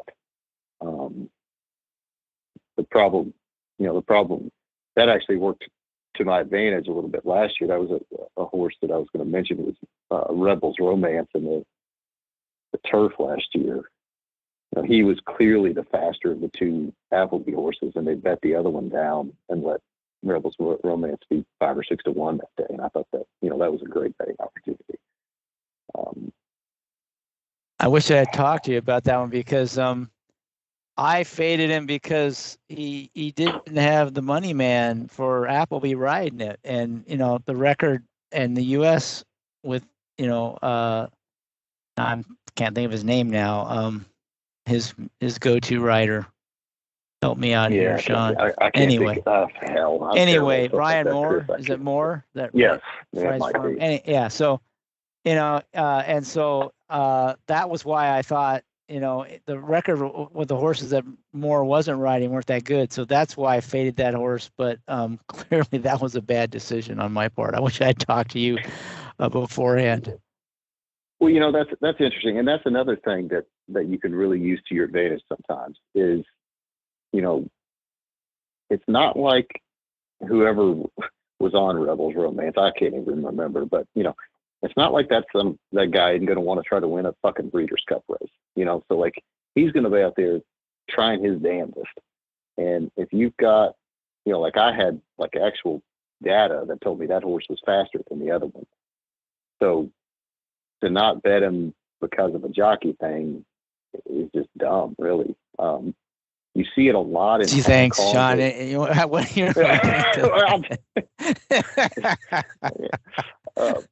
No, I agree with you. It wasn't good. It wasn't good in hindsight. It's in Hong Kong. You'll get these horses that'll drop down to the, close to the bottom end of their class band, and the trainers will put some goofy, one of the lesser named jocks on it, thinking that gives them an advantage that the horse, they're quote trying to lose and trying to get a class drop. But those horses run huge all the time, and those jockeys don't get many opportunities to win races over there, and they try their ass off. Like, they're not on the horse thinking, my job is out here to fucking lose. Like, they're trying to win because they don't give me opportunities to win. And so, these guys, they all are trying to win races. So if it's a competent jockey, and sometimes the jockey just won't fit the horse or whatever, but I think that's a mistake a lot of people make is just, Fletcher's got Irad on this one and Javi on the other one. He must, the one with Irad's obviously meant to be the better horse. That's not necessarily true all the time. But those are the kind of little narrative things that can give you a little bit of an edge on these bigger days that you can exploit. And it's getting harder and harder to find edges in this country and edges that you could exploit for a lot of money. So it's just little things like that are things that I'll look for. Other things I'll look for on these kind of days are races where it's pretty obvious that even the computer teams don't have a great feel for it. You'll have a big full field. You'll have a 4 or 5 to 1 favorite. They don't really know who to bet. I'd much rather get in a race like that, if I have any reason to have an opinion, because there's a lot less chance your odds are going to get cut in the last flash. You're going to get closer to the value you think you're going to get. And it's just the payoffs can be so much bigger on races like that. If you have an opinion. Yeah, if you don't have an opinion, you probably should be in it. But if you have a reason to be in the race, those are great races to bet, because it's really getting to be pretty obvious when the computers have a feel for things and when they don't. If you're watching the pools and watching the way liquidity moves. So if you can find a reason to bet a race where it's totally wide open board, I think those are excellent betting opportunities. Well, so let's talk about that a little bit, about the teams and how you take those into account. You said it's starting to become obvious, the races where they have a better feel for that. Can you help the listeners understand what might be obvious about that and what they could look for and target which races where maybe the teams aren't as sharp as they are typically? Well, I think you'll see races where there's a grouping of horses that are even money, 3-1, 4-1, 5-1, and then there's a big gap, and the next one will be 15-1 and higher, where you could sort of tell that they've got it narrowed down to a group of contenders, and then there's nothing. There's no like middle market. Say there's a top half of the market, there's a very bottom half of the market. There's no middle priced horses. And then you'll have races where it's a lot more compressed, where you'll get, the favorites 3-1 and the highest price is 12-1 or 20-1, and it's a big full field. Like the best example I can think of was I think it was the Pat Day Mile on Derby Day. That was a race that had 12 horses in it, I believe. The favorite was like 4-1 or 9-2 for most of the betting. They clearly just had no idea who to bet. It was a wide open race, but I had a little opinion. I thought on my figures, I thought sort of 2 or 3 horses sort of stood above the rest, and I was able to make a pretty small wager, all things considered, and cash a really good ticket, just because the way the liquidity was in those pools, things had to pay better than they should have, if my opinion was right. And it was just pretty obvious as post time got closer, there weren't these 30 and 40% changes to any of the combinations. They were betting, but it was more of like a 5 or 10% change in the combinations. Like they couldn't isolate on certain combinations to just crush them like they do in a lot of these day in, day out pools.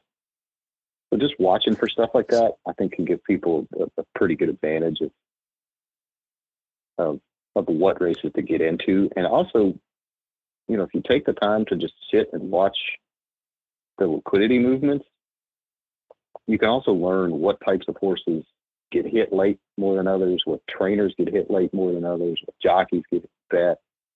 You can really learn how those teams are operating and what they look for, and then sort of create a strategy to combat that if you want to. I mean, I think ITP talked about that a little bit, of finding races where they're vulnerable, and that's where he wants to get involved, and that's a brilliant strategy. So what kinds of horses do you see them tend to crush? Because I have one in mind. I'm just curious what you think. What are the kind of horses that they'll have? Give me an example, maybe the horse that you would expect them to latch on to that might get hit late. Well, I think I think they like to bet the better connections and the horses with speed or tactical speed. I don't think they love to bet plotters or deep closers. That's where I see most of the action coming in is more on logical horses, honestly. The better horses, the better connections.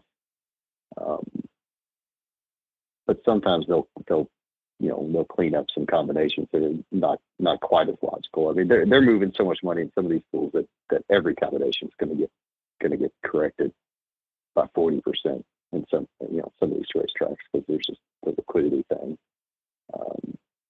But I think it's mainly fairly logical stuff.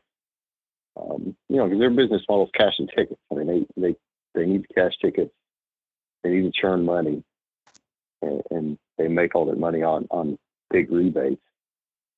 So that's what I see. I'm interested to hear what you think. Well, it's kind of the same. I've noticed that if there's a horse that I think has a pace advantage, and when I say pace advantage, it looks like the dominant speed or it can clear, and it seems like the morning line. It's a playable horse, and then even in the betting, it's looking playable. Those are the kind almost always get hit pretty hard late. That to me that they clearly like horses they think have a pace advantage, and they tend to come in late. So if it's maybe not as obvious to the typical player, and they're not getting bet, those are the kind that can really get hammered late. And then I think that's part of the problem with the perception that there's past posting, because a lot of times those horses break on the lead. But I don't think it's because the money's coming in after they see they broke on the lead. I think it's coming in because they know that's a horse that can get the lead, and in their view, there's plenty of liquidity still to play on that, and they don't bet until the last bet anyway. So a lot of times those late odds drops are on the horses that break on top. But I don't think it's necessarily nefarious. Although after talking to Mike many times, I'm not convinced that there's not past posting. But I think most of the time, anyway, it's just that they tend to be on the horses, because most of the U.S. races are dirt sprints, and dirt sprints tend to favor speed, and they know that, and they like to play those horses, so they're the ones that take their late money. That's kind of what I've seen. I don't know if that's consistent with what you're thinking. Yeah, I think that's right. I think and I think for the most part, past posting is not the issue that people think it is. I think it's more of just a technology issue and the slowness of the cycles and their sort of built-in advantage of always being able to get in last. I think that creates a perception that past posting is going on. I do think it probably goes on some still. It certainly did in the past, but I don't think it's necessarily that they are betting after the bell. I think it's just they've been given such an enormous advantage over the everyday player, and the tote system is so slow to update that it seems like they're betting as they're running down the backside of the route race. Yeah, and they tend to be on the horse that get crushed are the ones that happens to be on the lead heading into the quarter pole, because that's the kind of horses they like to play. Right. But I do agree with you. I don't think it's necessarily nefarious from a past posting standpoint typically. But like you said, there's all these built-in advantages. They get direct access to the tote, and they get the last look at the price, and they can wait and make all their money late, and the big rebates and all that thing. It's definitely not a fair playing field for the recreational retail player versus the teams. It's it's definitely tough. It's almost impossible, but yeah, it's definitely tough. They get to act as market makers, but the only market they're making is the one for themselves, because they're the only ones that are for themselves truly going to know the closing prices. So it's really, quite frankly, they should have to pay extra to operate the way that they do, but they actually get to pay less than we do. So it's really a bad setup.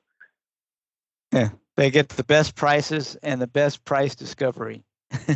Yep. So that's a nice combination. It's very difficult. It is. It's a hell of a nice combination. I wish I could figure out how to get that somehow. That would be great. Yeah, it's. So I want to I'd like to talk a little bit more about how you bet, even in your Hong Kong betting. You already said you tend to be tighter now. You tend to go for the lower variance bets. Part of that's a field size, enables you to make good scores even on win bets and exactas, where in a smaller field to make a similar score, you might have to, delve into some of the other pools. But how do you, and you're pretty tight, it sounds like, on those. So do you, are you like, if you have a horse you like, you'll bet it to win, and you only go into the exacta if you have a secondary opinion? And are you looking like that secondary opinion means you want to get past the favorite, or you need a price horse? I'm just curious how you go and make decisions about which pool, even with just win, double, exacta, how you decide to bet. And do you bet a fixed amount every time, or do you vary it? I'm just curious how you approach it from a ticket structure and money management standpoint. Sure. I still, probably too much actually, but I still rely on my ability to quote pick a race. I need an opinion about something before I make a bet. Now, sometimes that opinion will be, I hate this favorite. He's way over bet. I don't think he's going to hit the board. And then I'll try to construct something around that. But even a situation like that, I need a key that I think will hit the board, just because I don't, I'm so averse to just spreading out in these tickets nowadays that I need an opinion. So, let's say I find a horse that I really like and I think is a winner, right? Depending on that horse's price, I will certainly bet it to win. And then depending on the price, if it's a shorter price, if it's 4 or 5 to 1 second choice, I'll bet it to win, and then I'll try to find something with a little meat on it to play some exactas.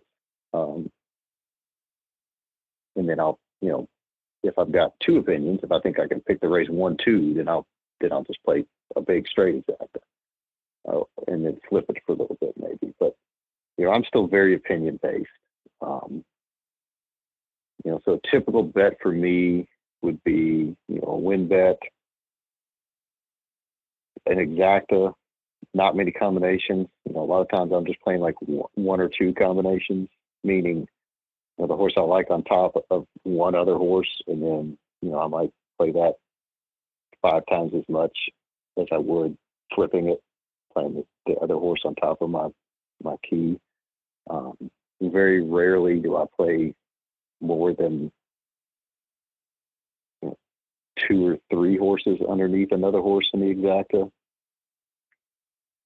But I'll do it if the horse I really like is a price, 15 or 20 to 1, then I'll spread out a little more in the exactas because they're going to pay so good that I can afford to.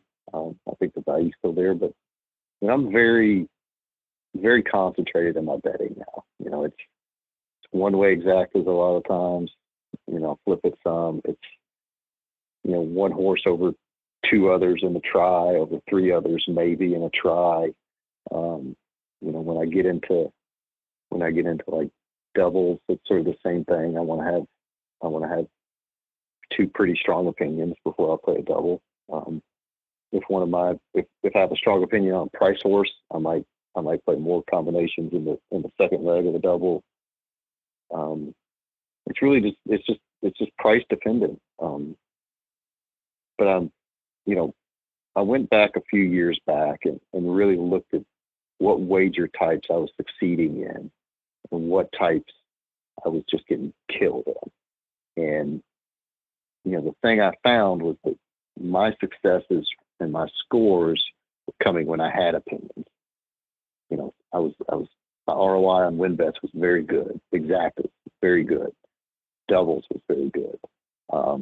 Pick sixes was very good. But I only play pick sixes when I have 2 or 3 singles that I am pretty sure are going to win. So even that bet for me is a strong opinion bet. Pick fives. I had a bad ROI in pick fives and it doesn't really make sense, but I typically played pick fives more spready than I did the pick six. So this sort of study that I did just led me to see that, like, I make all my money when I have good opinions, and I lose all my money when I'm just sort of in races I shouldn't be in, or, you know, I'm not keying horses. I'm just throwing out a favorite and still fucking it up somehow. So that's sort of when my betting strategy changed, and it coincided with the pools in this country getting a lot more efficient, and it just made a lot more sense to start betting this way for me. And so it used to be, you know, maybe 10 or 20% of my wager would be the kill bet part of the wager, and now it's probably 70% is the kill bet, and the rest is just finding ways to hedge and get a little money back if I can, if the value's right. And sometimes it's just 100% kill bet. That leads to some brutal beats at times. But it's just sort of the way that I feel comfortable playing now. And I know when I'm right, I'm going to really score and can sustain myself for a long time off one or two cashes. So on that, like if you're betting to win and then you have that secondary opinion for the exacta, how do you allocate your money? Is it like 50-50, 80-20, 20-80? I mean, how do you kind of typically allocate between the win and the exacta, let's say? You know, I try to do it based on how strongly I feel about the exacta. So if it's, you know, there was a race last season, one of the Hong Kong Derby prep races, where I just absolutely loved a horse who was 20-1. And the rest of the race, I thought that the favorite was bad, but the rest of the race was just sort of wide open to me. So, you know, I played some exactas just because there were a few horses I wanted to use with this key, but it was probably 80% win, 20% exactas in that scenario, because I was just less confident in the exacta part of that. But if it's a race where I'm, you know, and, you know, a 20-1 shot, you can make a hell of a score just with a win bet, and it's pretty simple. You know, if it's more of a, you know, 6-1 horse that I love, and there's 2 or 3 horses I also like quite a bit that I think can run second, and the exactas are paying well, that would probably be more of a 50-50 kind of play. Maybe even a 30% win, 70% in the exactas, depending on what the probables are. You know, I'm still trying to, even though I'm using far less combinations than I used to, I'm still trying to use that same philosophy of how can I maximize, you know, if I'm 100% right, how can I maximize that opinion the best? And if I'm 50% right, can I get some money back? Can I still cash a ticket and move on to the next race? You know, I still hate losing 100% of my bet, even though it happens a lot more frequently now than it used to. But I just try to allocate the money. You know, I really try to let the scenario dictate how I allocate my money versus having a set, you know, I bet 50% of my money to win, 25 in the exact, and 25 in the try. I think that's the wrong way to go about it. I think you need to let the payoff potential dictate how you allocate your money. If that makes sense. Yeah, so it sounds like if you have the strong opinion is the win bet, especially if it's a big price, then most of your money will probably be on that, unless you have an equally strong opinion on the exacta side. But if you have, you know, opinion, this is a solid horse, the price is pretty good, but it's not going to be a huge score if it wins. I got a couple pretty strong, you know, secondary opinions in the exacta. That one you might, you know, spend more on the exacta than the win bet. It sounds like it just depends. Right. You know, if you're exactas, you know, say you're going to play 3 exacta combinations, and you play all three of those, and you can weight it in a way to where you're going to get 12-1 if just any of those three things happen under the horse you really like, and the horse's win odds are 6-1. 12-1 is better than 6-1, so you should allocate more money to that scenario than you should the win pool. That's sort of how I think about it. Whether or not that's correct or not, I don't know. We'll see. But that's, I just sort of let the odds tell you what to do, or what you should do.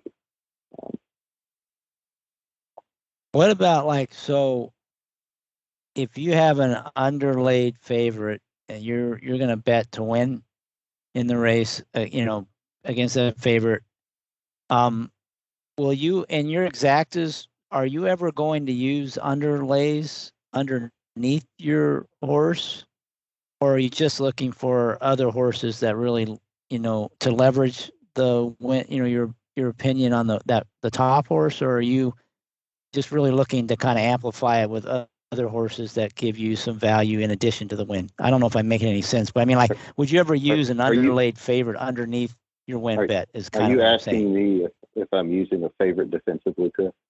No, this would be underneath. For me, defensively would be you put your horse underneath that one. Yeah, I'm not even gonna ask that question because I'm assuming the answer is no. But I'm wondering if you'll even use it underneath. Again, it just depends on what the probable payoff is. If it's good enough, if I think it's good enough, then I'll use it. If I think it's, just because a horse is underlaid to win doesn't mean it's necessarily going to be underlaid underneath a better priced horse in the exacta. Got it. So you really need to look at each thing individually. But all right, in terms of just favorites defensively overall, I think, I look at not only just favorites, but horses in general. I think you need to, sort of think of them in different ways. Like, are they a horse you like? One, is it a price that you like? Two, if it's a favorite that you just don't like at all, you should never use that horse. If it's a fourth choice that you just don't like at all, and the price is wrong, you should never use that horse defensively. I don't really have a problem if it's a favorite that you do like, but you just think is over bet. I don't necessarily have a problem even using that horse on top of a long shot that you like, if the probable payoff is acceptable. If you think that payoff is bigger than it should be, if you think you're getting value, I don't have a problem making that bet. I might be wrong. I know a lot of people would say that I'm wrong, but it's also a bet I've made for 20 years and I've had a lot of success with over time. So, I think you've just got to, you should certainly never use a bad favorite that you don't think is going to win ever.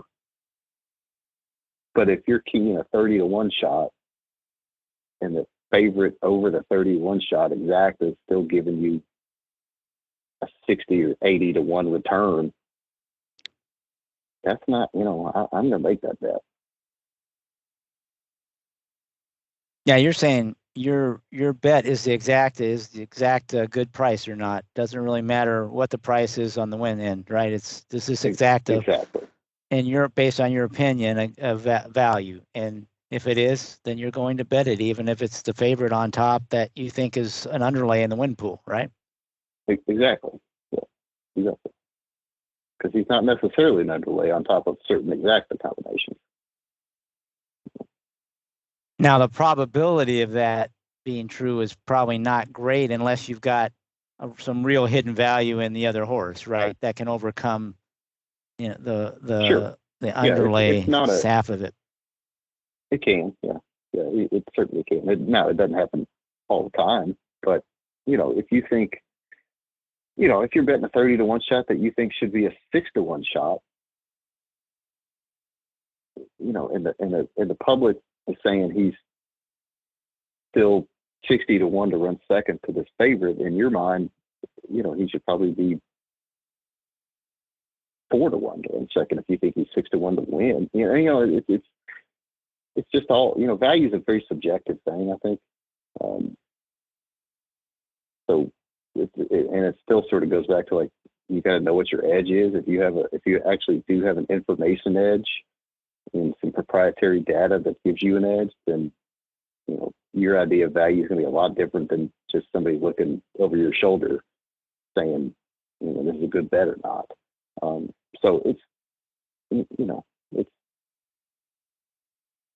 it's tricky, but I certainly never use short price horses that you just don't like at all defensively. That's stupid. Right. That's just a losing strategy.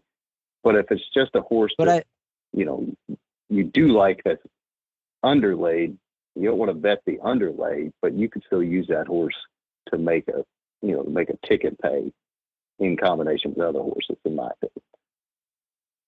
Yeah, and I'll give an example, I think, that illustrates what you're saying. So let's just say your opinion of the races. You think the favorite's kind of a standout. He's underlay, but, he's very likely to win. You wouldn't want to bet him to win, but, you think it's going to be tough to beat him. But you have one other horse that is a big, big price that you think is as good as or better than any of the others. That's one where you play him. Maybe you think he maybe has a chance to win. So you might be putting some money with him on top, but you might make a big bet with that one underneath that favorite because you think, that exacta price is really good because people are using all those other horses more than this one. You're still getting value, even though that favorite's kind of a standout. Is that kind of a good example of what you're talking about? Yeah, exactly. I mean, you can almost look at it like, the favorite is going to win. Like, it's, one of these races where you just know who the winner is going to be. So can I find an exacta combination that basically you're saying, who's going to win the secondary race? Who's going to be second, but who's going to win the race with the rest of these horses? And just create sort of a synthetic win bet on that horse by playing the exacta that way. I've done that 1,000 times probably. Yeah, and your buddy, your mentor, Mike Maloney, you maybe remember, gave a great example that brings into play one of the other things you talked about earlier, and that was, the phony fast horses. A phony fast, there's maybe one or two phony fast horses that get into a race with a genuine fast horse that you feel like is just going to crush those phony fast horses. But that crowd will probably be betting those phony fast horses as the ones most likely to get into the exacta with the real one. And that maybe creates opportunity for some of these other horses with better, late pace figures to get in there and beat those phony fast favorites. And because the dominant speed horse is going to crush all those phony horses. And that was one of the scenarios that Mike talked about that he really, tries to jump on if he sees that, where he's got the dominant horse on top that can kind of crush the soul of the other speed horses, and you get a couple of clunk up horses that can fill in the underneath part of the exotic. He really liked that angle. Yeah, so a good example like you would be yeah, exactly. And a good example would be the classic last year with Flightline and Life is Good. Flightline, he just absolutely gut Life is Good, and they made Life is Good like the second or third choice in the exacta pool. He probably had zero chance to run second there. Yeah, and he actually ran a great race. Ran a huge race. He actually ran. But yeah. Yeah, but he had there's no way. The idea that he was just going to run first and second around there with Flightline, that just wasn't going to happen. All right. Anything else on the bet structure? I'm going to wrap it up here pretty soon with a couple other questions, but anything else on bet structure that you wanted to add in that we haven't covered? No, I think, just the idea of finding, particularly in horizontal bets, I think finding non-obvious singles, finding horses that'll be fourth or fifth choice that you can make a genuine case to just single that horse offers tremendous value. I've had some really good success in the pick six using that idea of just value singles and not, you think the horse can win, just bet it to win, single it in the picks, and don't hedge yourself. You don't need to go too deep. Like we just talked about, like favorites. If you love a 6-1 shot, single the damn thing. Don't say I'm going to use the favorite too, but just I don't want to lose. You just got to single a horse and just try to find situations where the liquidity can be in your favor, where you can do something out of the ordinary and give yourself that separation in the pools. I think that's the most important thing. And it could be in any bet type. It can be in any slot in a try or a super. Mainly, I think it's better in the horizontals because I think you get more value when you get a horse like that to actually win the race than on third nowadays. But the idea of just a separator, I think that's the most important thing to look for. Yeah, and the example you gave, one thing nice about that, if you have a 6 or 8-1 horse that you really like, you single him in the pick, but you also can bet him to win in the exactus, and you can make a pretty good score in that race, and you don't have to spread in the other legs of the pick 5. You can keep that tight too because you've already made a score on that horse. You're just trying to, put icing on the cake. So you don't have to get all spready either, even in the other legs. It gives you that confidence. I think Mike even talked about this. He wants to hit that one bet where he knows that if he's right about that, he makes a pretty good score, and he doesn't have to spread in the exotics because he's already got a good score, and he might as well keep it tight, make it a great score without risking a lot of capital. Yeah, no, I think that's right. I think you do need to be aware of not depending on the price of the horse that you're going to single.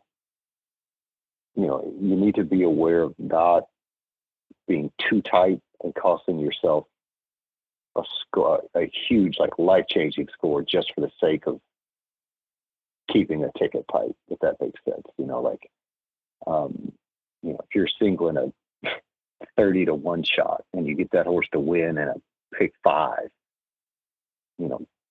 if the last leg is a complete spread race and you're going to single a 30-1 shot, don't lose the last leg because you didn't want to go 6 deep when you needed to and you only went 3 deep. You've created the value you need to create with that type of single. Don't lose out on life-changing score just because there's quote no value in that race. I've seen this happen where somebody singled a 30-1 shot and got it to win and didn't use the favorite in the last leg in some pick sequence because there was quote no value, but he'd already created the value. His value was locked in with that single, and he missed the damn thing, and it didn't pay. It was a carryover. He would have had the only ticket in whatever pool. I think it's a pick 5 pool, maybe. That I think is a mistake. So depending on the price of the single, there's times when you do need to spread and make sure you hit the bet, because it can be it can be pretty brutal if you don't. I made a mistake about 18 months ago that I singled a 45-1 shot in Hong Kong, got it to win, and tried to get cute in the last leg of pick 6 and just used 2 horses instead of 4, and the damn thing paid $1.5 million or $1.6 million. And I bet the 45-1 shot to win. I had a consolation. I had a huge day, but it wasn't $1.5 million.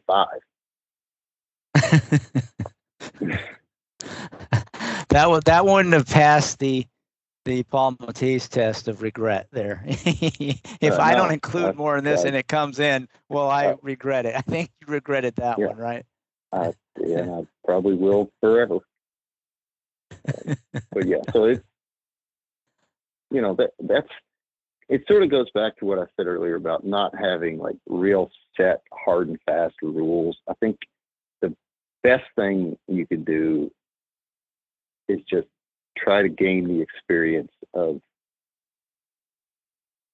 when, and this is much harder done than said, but just to know when you should spread and when you shouldn't, and to know when you should be tight and when you shouldn't. And that can only come from experience and from watching pools and seeing how things pay and seeing what combinations pay what and stuff like that. But that's a real thing. It's a real advantage if you can figure stuff like that out.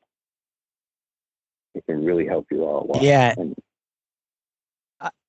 Yeah, I totally agree. And I'd put a corollary on that is ideally what you want to do is if you can understand where the crowd's going, you want to go the opposite. So the places where they're spreading is where you probably want to think about being tight, and where they're going to be tight might be where you want to think about spreading, or at least, trying to go against their big opinion that they're going to be building off of. That's exactly right. I think, when everybody starts talking about efficient wagering, I sort of want to be inefficient in my wagering, just because your main competition in these pools are these computer teams, and you cannot be as efficient as they are. It doesn't matter how you allocate your money manually. It doesn't matter if you have a tool that you're using to help you allocate money. You cannot be as efficient as those guys are over the long term. They will grind you down and they will beat you. So in my mind, it's a lot smarter to be more inefficient, meaning allocate way too much money to certain combinations, but if you hit them, you're going to get fucking paid, So that's sort of how I structure my whole game now, is to know who your biggest competition is, know what they're doing, and try to do the opposite. Yeah, Tommy Hammer is kind of in your camp there for sure. He has been for a long time. I think Paul Matisse is hinting the same thing, that try to make that score, because that's what the computer teams aren't trying to make a score. They're just trying to grind it out. They don't care about scores. They're playing a completely different game than we are. They're playing by different rules than we are, clearly. So, in my mind, it's best to just do the opposite of what they're doing. And, like we said, you've got to know what your edge is. And if you actually have one, figure out how to exploit it and do it as concentrated as possible. Because they're not playing that game. They're playing, making 1% on tons of churn, whereas that's impossible for us to do nowadays. What Mike used to do back in the day when he was betting obscene amounts of money at a fucking window with a teller is just impossible now. Like, you can't do it. And that's, every serious player that's been on this podcast has talked about how their handle has gone down over the years, and that's why. It's just the game's more efficient, harder to beat, and we've all had to sort of figure out a way to revamp ourselves and combat this stuff. And just like in the stock market, if everybody's buying, you sort of want to be selling, vice versa. In these markets, it's not really that different. If everybody's doing one thing, I sort of want to do the opposite. Yeah, you want to try to be going the opposite direction of the narrative, right? That you want to try to fade that narrative and head the other way. Whether it's this horse can't lose in this pick six, well, right away for me, that's, can I beat that horse? That's the first thing I'm going to look at in that sequence, right? If there's some unbeatable horse in there. Now I may decide to right, and then I probably should just pass. But that's the first place I'm going to look is, can I beat that horse everyone says can't be beat? And if you can, then you unlock all kinds of value. Yeah. Or if there's a wide open race, and everybody is going to go at least 4 deep, but you can find a reason that the 5th best horse in there, or the horse that you think is going to be bet like the 5th best horse, you find a reason you could single that horse. That's a great play. Just single the damn thing. Because, I hit a great pick 6 over the summer using that idea. There's a turf, some turf stake at Belmont. And, there was a Chad, there was a Pletcher, there was a Mott that was going to get bet. There was something else, maybe a Shug horse, I don't know. But there was a Cherie DeVoe horse that I thought was just as good, if not better than these other ones. And I knew she was going to be 5th or 6th choice. And a pick 6 with a carryover, if there's 6th choice on the board, might be legitimately 20-1 in the pick 6. And so I just singled her, got her to win, and had a huge, 6-figure score without doing anything clever in the other races. Basically, 1st and 2nd choices won most of those races. So it's doing the opposite of what you think everybody else is going to do is a huge advantage if you have sound logic and reasoning to do it. Yeah, and that caveat's important. You can't just always zig where everyone else zags just to do it. You have to have a reason why you think it makes sense to do it. And if you have that, a good reason why you can zig when everyone else zags, that's your edge. And if you understand that, why you have it, then that's what you want to exploit. 100%. All right. Anything else on the betting side? That was really good. We hadn't really talked much about horizontal betting, so that was good. Anything else on the betting side before we wrap up with a couple questions? No, I think that's a pretty good summation of how I think about things. So no, I think that's it. All right. So what do you think is the biggest mistake that most players make? I think probably betting too many races. Just betting I think there is a place in this game for, betting to have fun and, going to the track with your friends and saying, I'm willing to lose $100 and, screwing around, having some beers, having a great day. I think there's a place for that. If you're a serious, even half serious player, I think, most people get in trouble when they bet too many races or too many sequences, or, play a sequence just because there's a carryover, even though they don't have an opinion, really. I think that's a mistake. So I think that would be my number one thing that I see is just people, just too much action nowadays. So be more selective. Look for those races that really draw you in, like you said earlier Right. on. Right. Sometimes the best bet is no bet at all. Exactly. Just because there's a carryover doesn't mean you have to play. You can pass it. You can pass a carryover if you have no opinions. You're just going to spread yourself to where you're not going to make any money if you do hit it anyway. So you can't really exploit the carryover and the lower takeout if you're 5 by 5 by 3 by 2 by 4 by 5. That doesn't make any sense. So just be willing to pass races. Yeah, on those carryovers, if you don't have an opinion, it's track you never play. People talk about there's dumb money in those carryovers because people are chasing it. Well, if that's why you're playing it, you're part of that dumb money probably. Well, that's probably right. Yeah.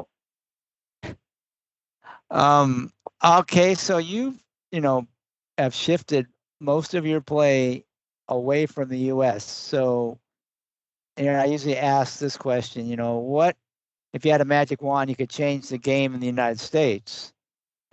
What would you do to make it better? Not everything you do, but one thing or one or two things you think that could really improve the game.